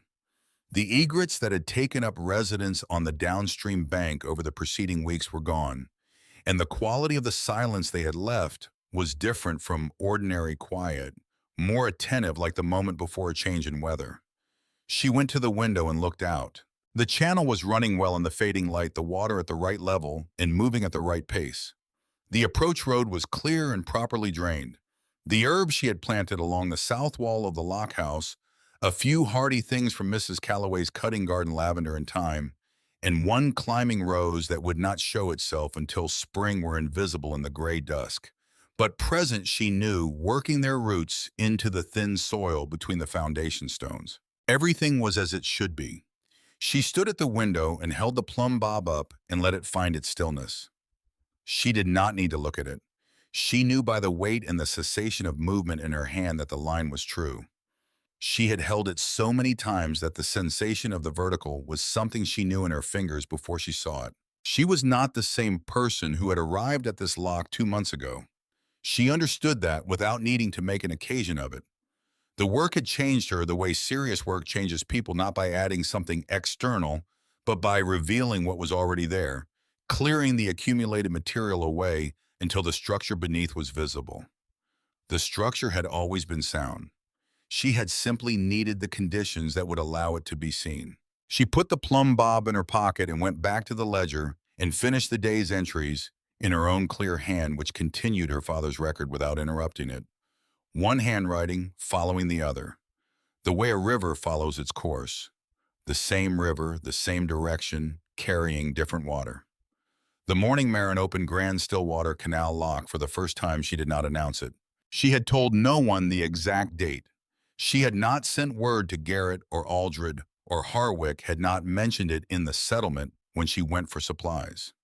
She had simply worked toward it the way she worked toward everything, one task completing into the next. The sequence unfolding in the order the work required until the morning arrived, when she walked out to the lock in the gray pre-dawn light and knew with the quiet certainty that had become the characteristic quality of her confidence that the mechanism was ready. She had tested every component independently over the preceding week.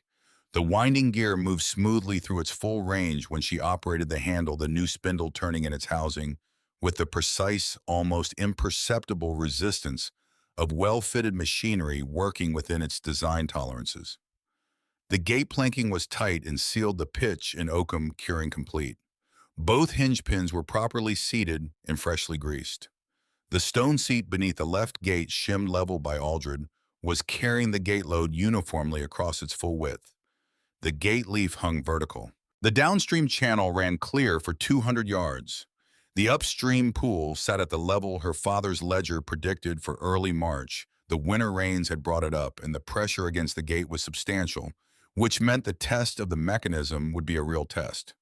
Not a gentle introduction, but the full demand of operational conditions. She climbed to the mechanism housing as the sky began to lighten, the darkness thinning from black to the deep blue-gray of Louisiana winter dawn.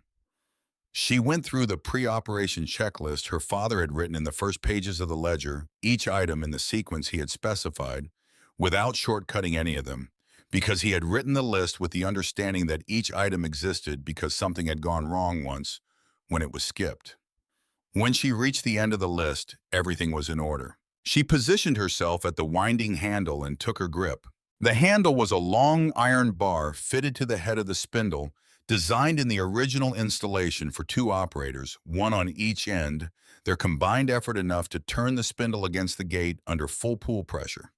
She had calculated using the gear ratios in the ledger and the current pull level that a single operator could generate sufficient torque if the gear train was in good condition and the operator was patient enough not to try to rush the process.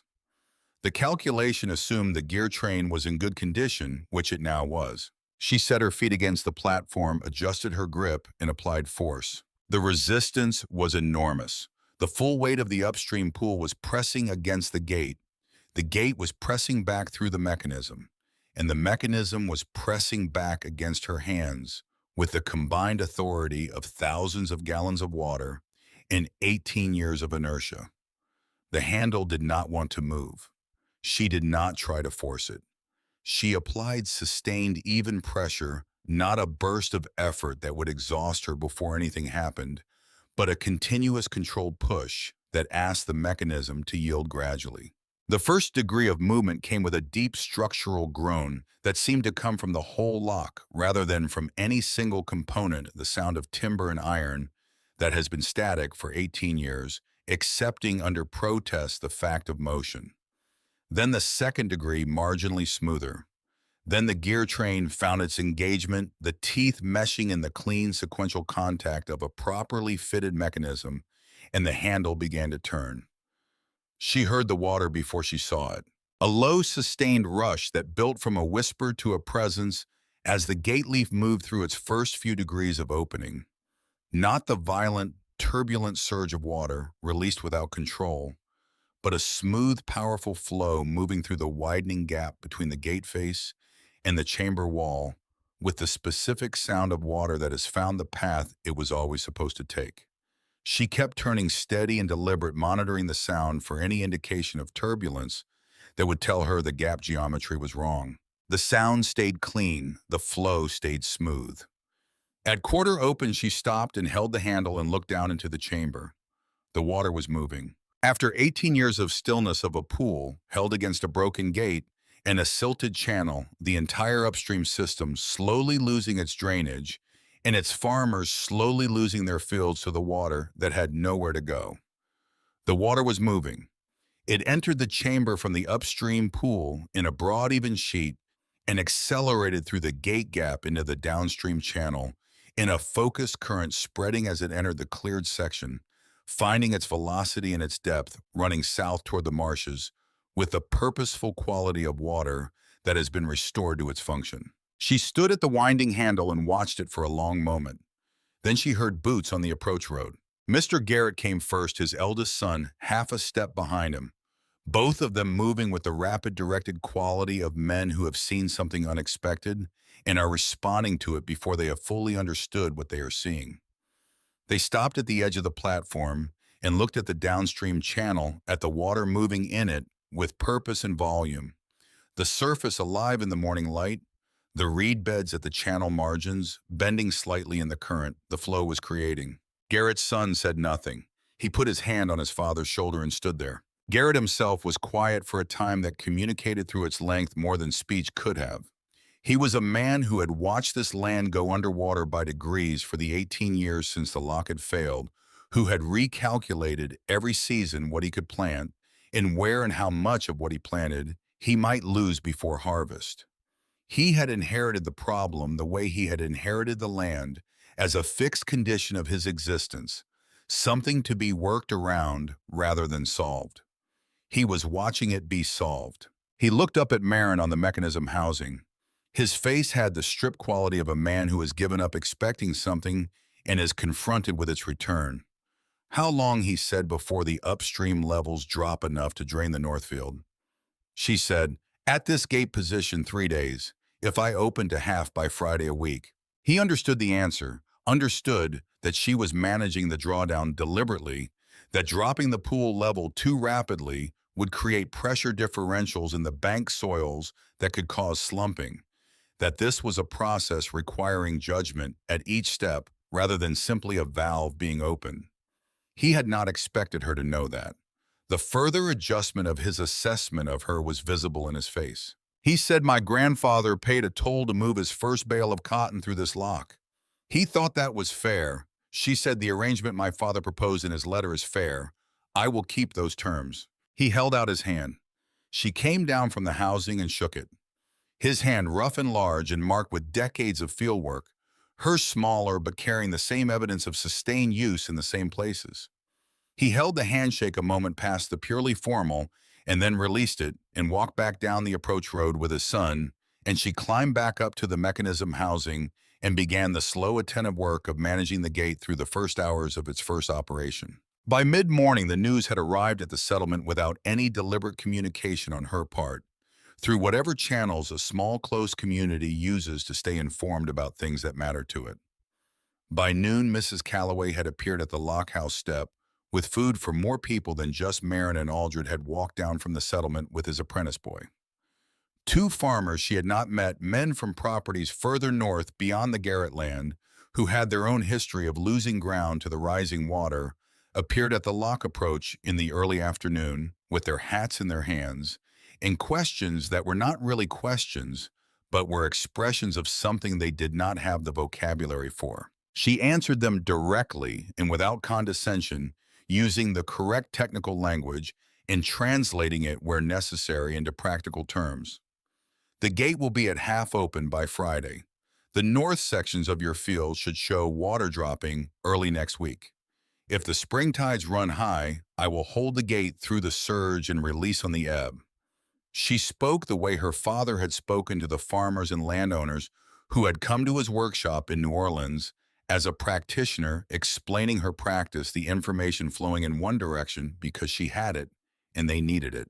They listened with the attention of people who have decided to trust a judgment they are still in the process of understanding. Silas Harwick stayed after the others had gone and helped her make a final adjustment to the gate stop mechanism, a small iron fitting that governed the maximum opening angle of the gate and needed to be reset after the first full operation, because the actual behavior of the gate under load had shown her that her initial setting had been 3 degrees too conservative.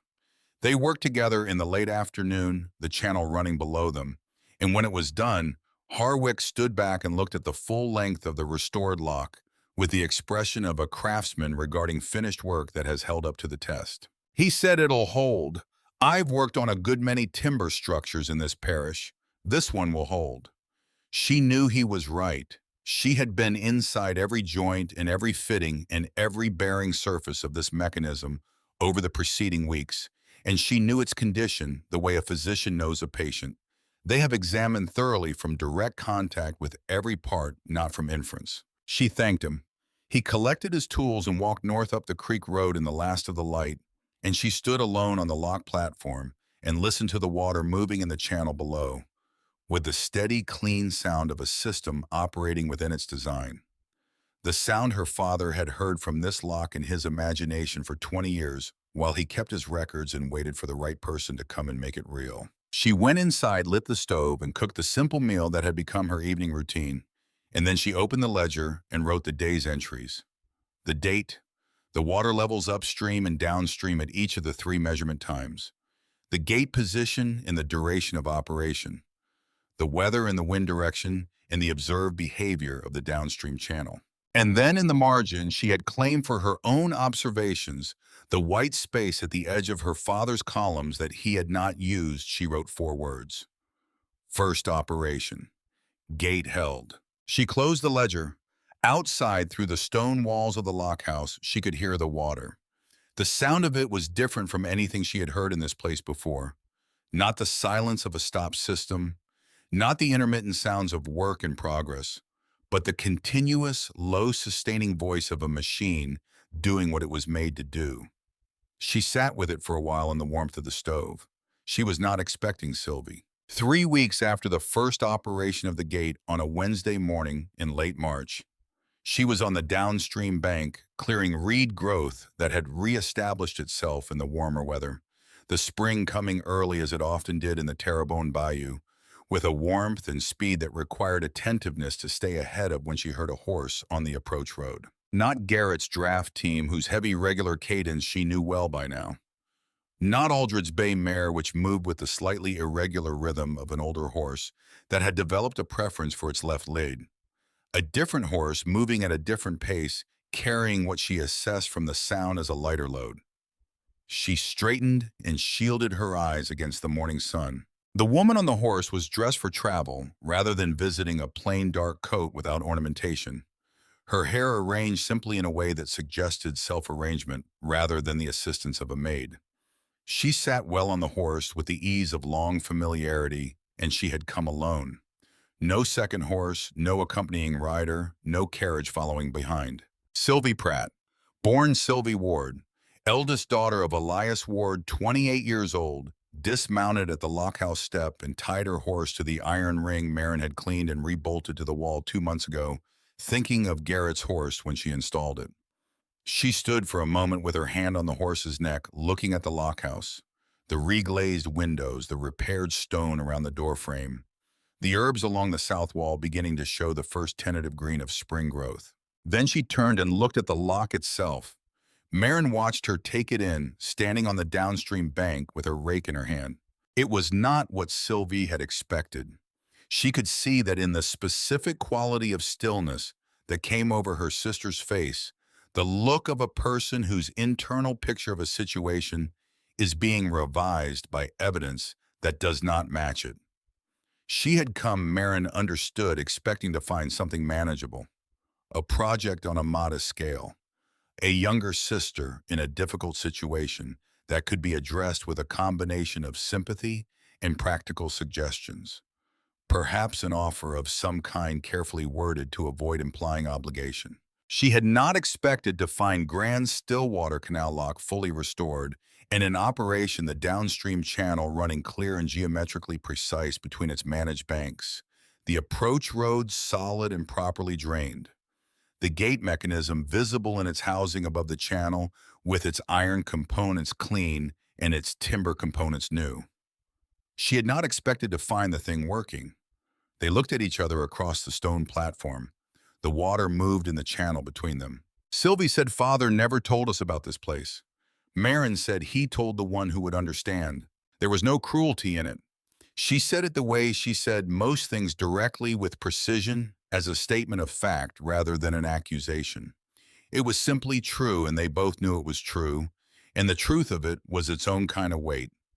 Sylvie received it the way she received most difficult true things, with a brief controlled tightening of the expression, and then the reassertion of composure, the return to the surface she maintained. She walked to the edge of the platform and looked down at the gate mechanism, and the water moving through the open gate in its smooth, controlled current. She looked at it for a long time, the way she looked at things she was trying to understand, not with the quick assessment of someone cataloging, but with the sustained attention of someone working to comprehend. Gerald doesn't know I'm here, she said. Marin said nothing. She waited. Sylvie said I told him I was visiting a friend in Homa. She paused. That was not entirely false. There is a friend in Homa. She paused again longer. I needed to see this for myself. She turned from the water and looked at Marin with an expression that was different from any Marin had seen on her face before. Not the careful social neutrality of the drawing room or the solicitor's office. Not the brisk, practical quality of someone closing a household account.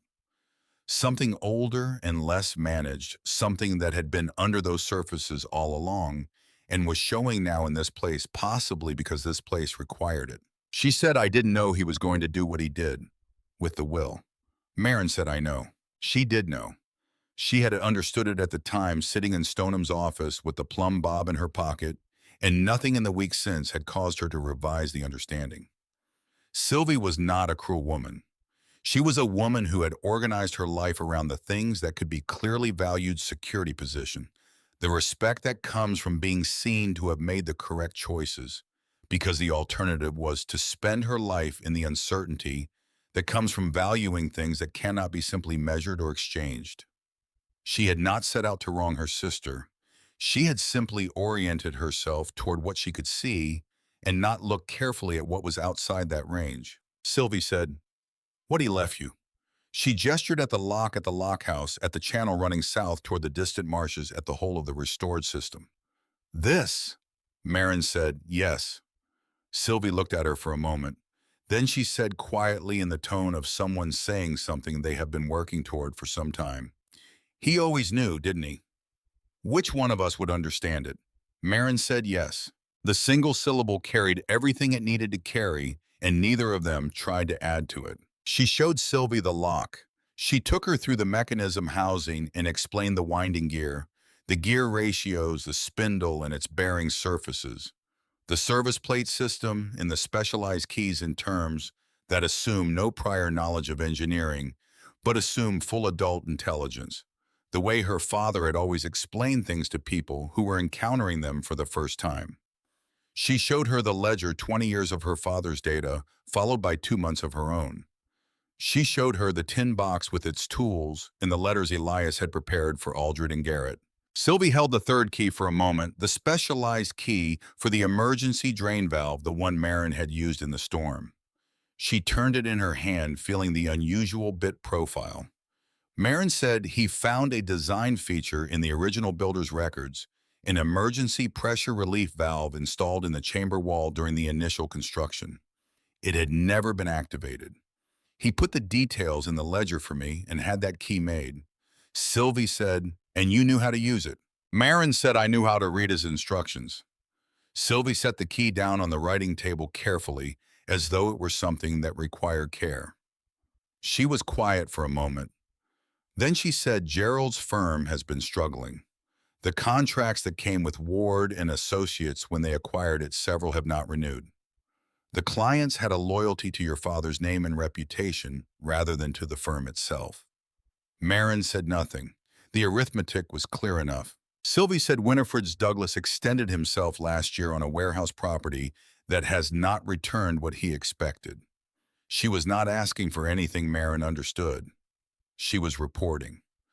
The way their father had always reported the condition of a structure, plainly without dramatization, because an accurate assessment of the current condition was the only honest starting point for any conversation about what came next. Marin said the lock will provide for me.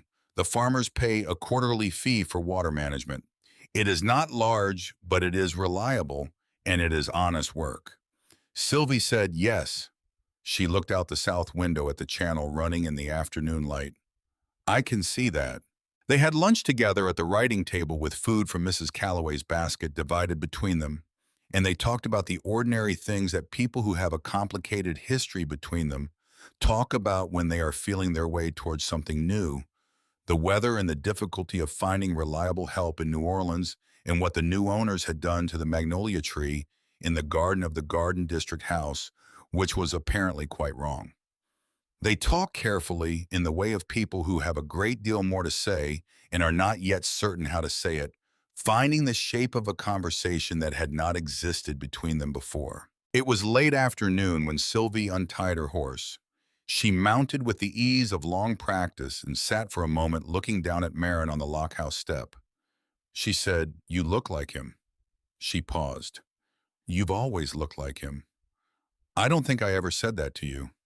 Marin said, "I know." Sylvie looked at the lock one more time, the great limestone structure in the late afternoon light. Its gate open, the water moving through it in the steady current of a system restored to function, and said, "He would have been proud of this." She rode north up the creek road without looking back, and Marin stood on the lockhouse step and watched her sister's silhouette diminish against the pale sky until the bend in the road took her. She was building the evening fire when she heard the second horse. Too soon for Sylvie to have returned, and this horse was moving differently faster, with the urgency of an animal being pushed rather than allowed its pace. She went to the window. A boy of perhaps 14 on a roan horse, riding with the exaggerated intensity of a young person on an important errand who wants the importance of it to be visible from a distance. He pulled up at the lockhouse with the horse still moving and was on the ground before it had fully stopped. "Letter for Miss Ward," he said, "from Mr. Stoneham's office in New Orleans." He said it was urgent. She took the letter. The seal was Stoneham's office mark, pressed wax, the impression she recognized from the document she had signed in January. She broke it and read the letter standing in the lockhouse doorway, the evening light falling on the page. Stoneham wrote with the compressed efficiency of a man who understood that words cost time, and time was billable, each sentence carrying its full weight of information and no more. He had received communication from a Mr. James Aldridge, formerly a clerk at Ward and Associates, who had been retained by the new owners of the Garden District property to assist with the clearance and disposal of the contents of the workshop.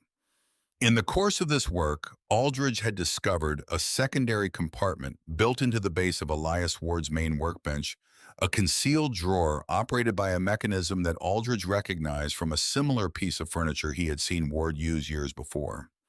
Inside the drawer were documents. Among them was a folded and witnessed legal instrument dated November the 3rd, 1886, 3 months before Elias Ward's death. A codicil to his will, signed by Elias Ward in his correct signature and witnessed by 2 individuals whose full names and addresses were provided.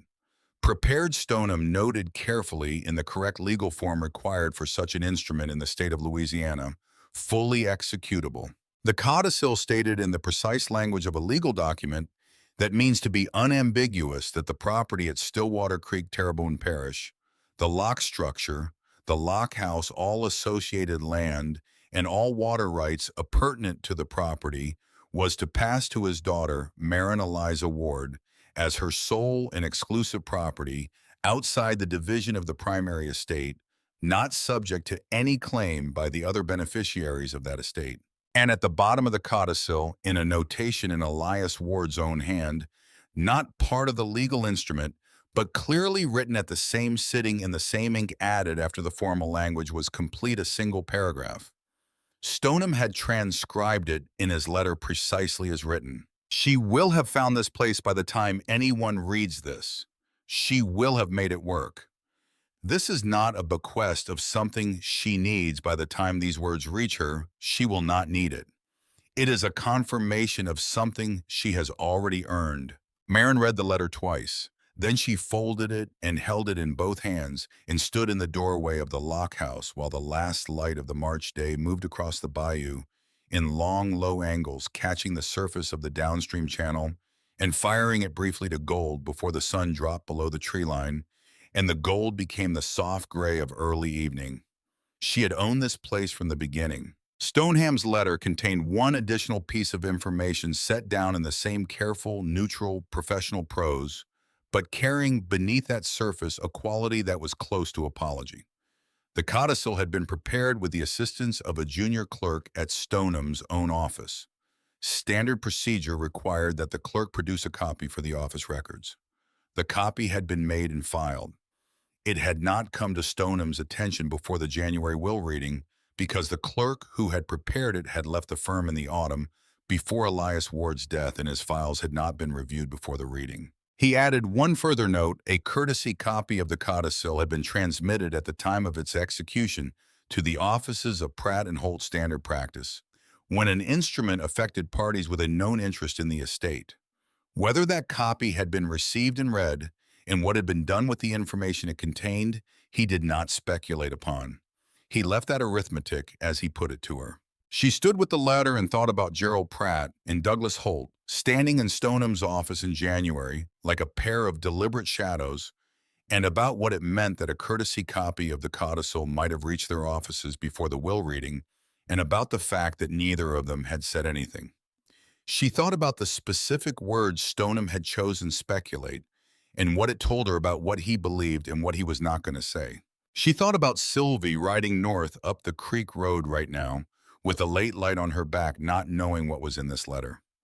Carrying the conversation they had had this afternoon with her as she rode the lock and the ledger and the third key, and he would have been proud of this, and not knowing that everything she had been said in the presence of a legal reality that neither of them had known about until an hour ago. She thought about what her father had written at the bottom of the codicil.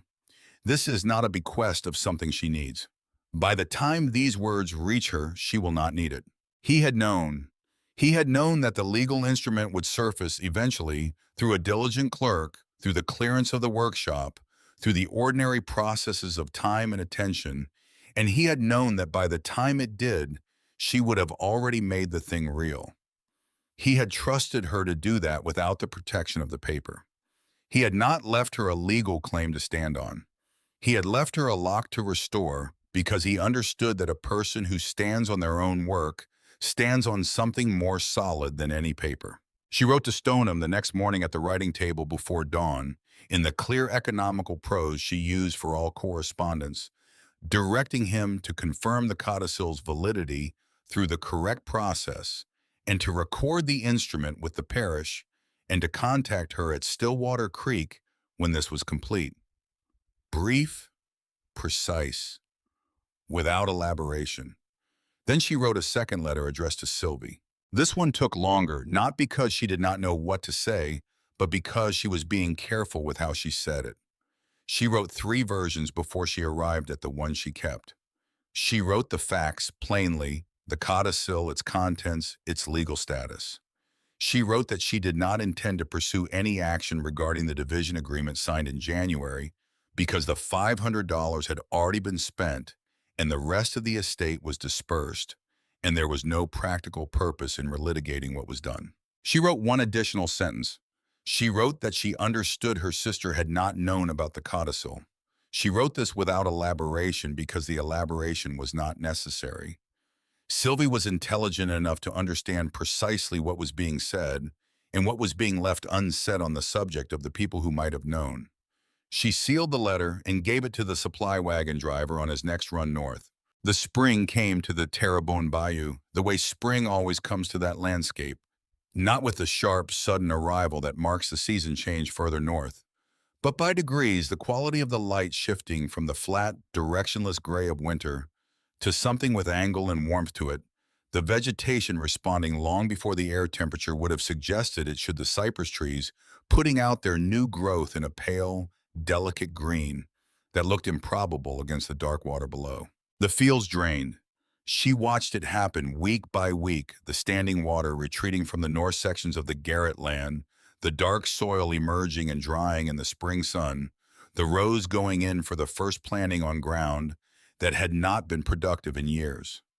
She walked out to the fields when she had time, and Garrett walked the rows with her and told her where the drainage was working well and where it still needed time, and they talked about what the drainage patterns would support in the coming season and what to watch for in the tidal cycles. She kept the ledger current. Every day, without exception, the water levels, the gate position, the tidal behavior, the weather.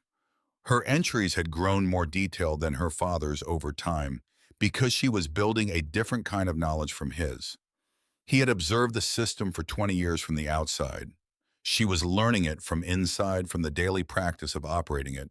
And that knowledge expressed itself in observations he had not thought to make, because they were only available to someone managing the gate moment to moment.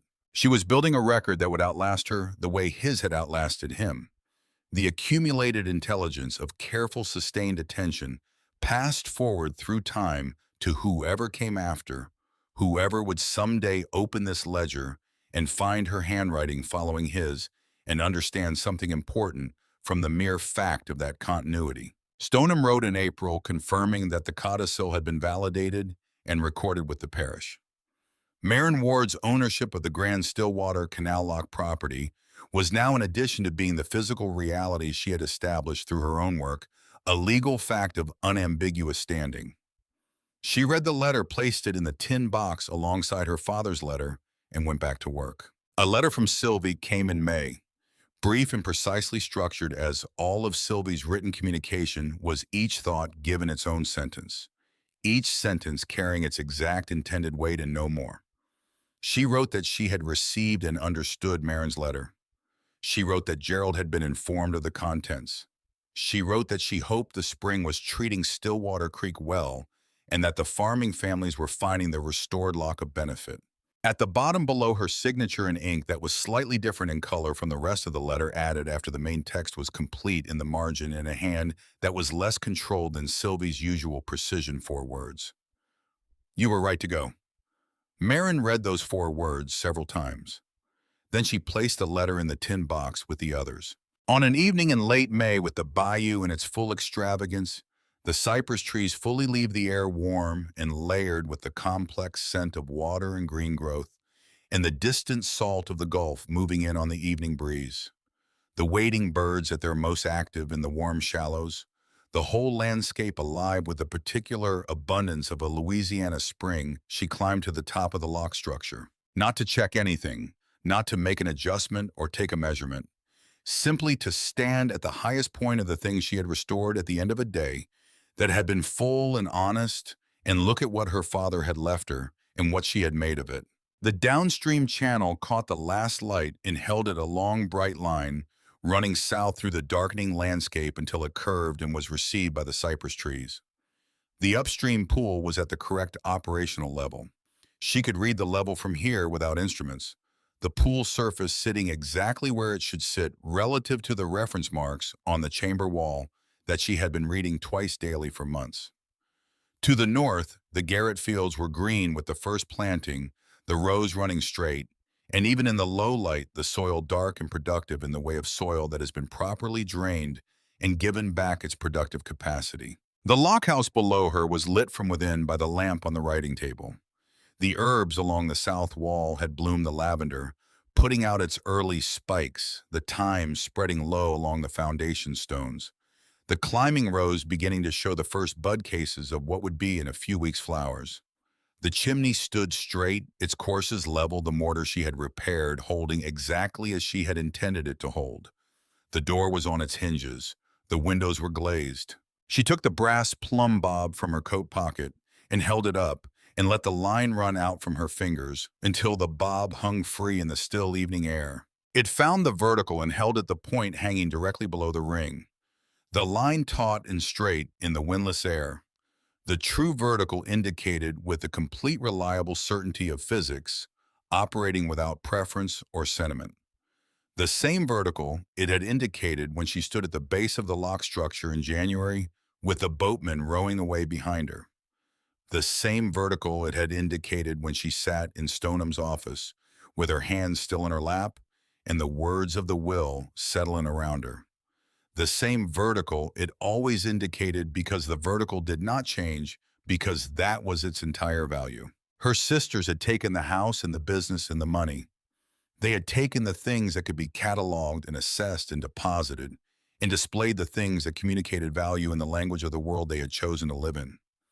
They had looked at what their father had left her and seen a swamp and a derelict structure of unclear utility, and they had been content to leave it to her because it cost them nothing to do so, and they did not imagine it would ever cost them anything.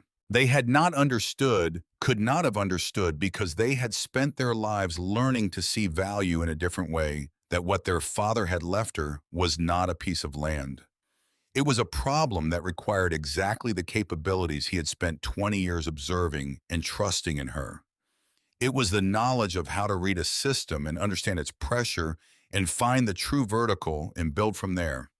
It was the work itself and the purpose the work created and the life that grew up around a person who has found the thing they were made to do and is doing it every day in a place that needs them. She coiled the line back around the bob and closed her fingers over it. The last light left the sky.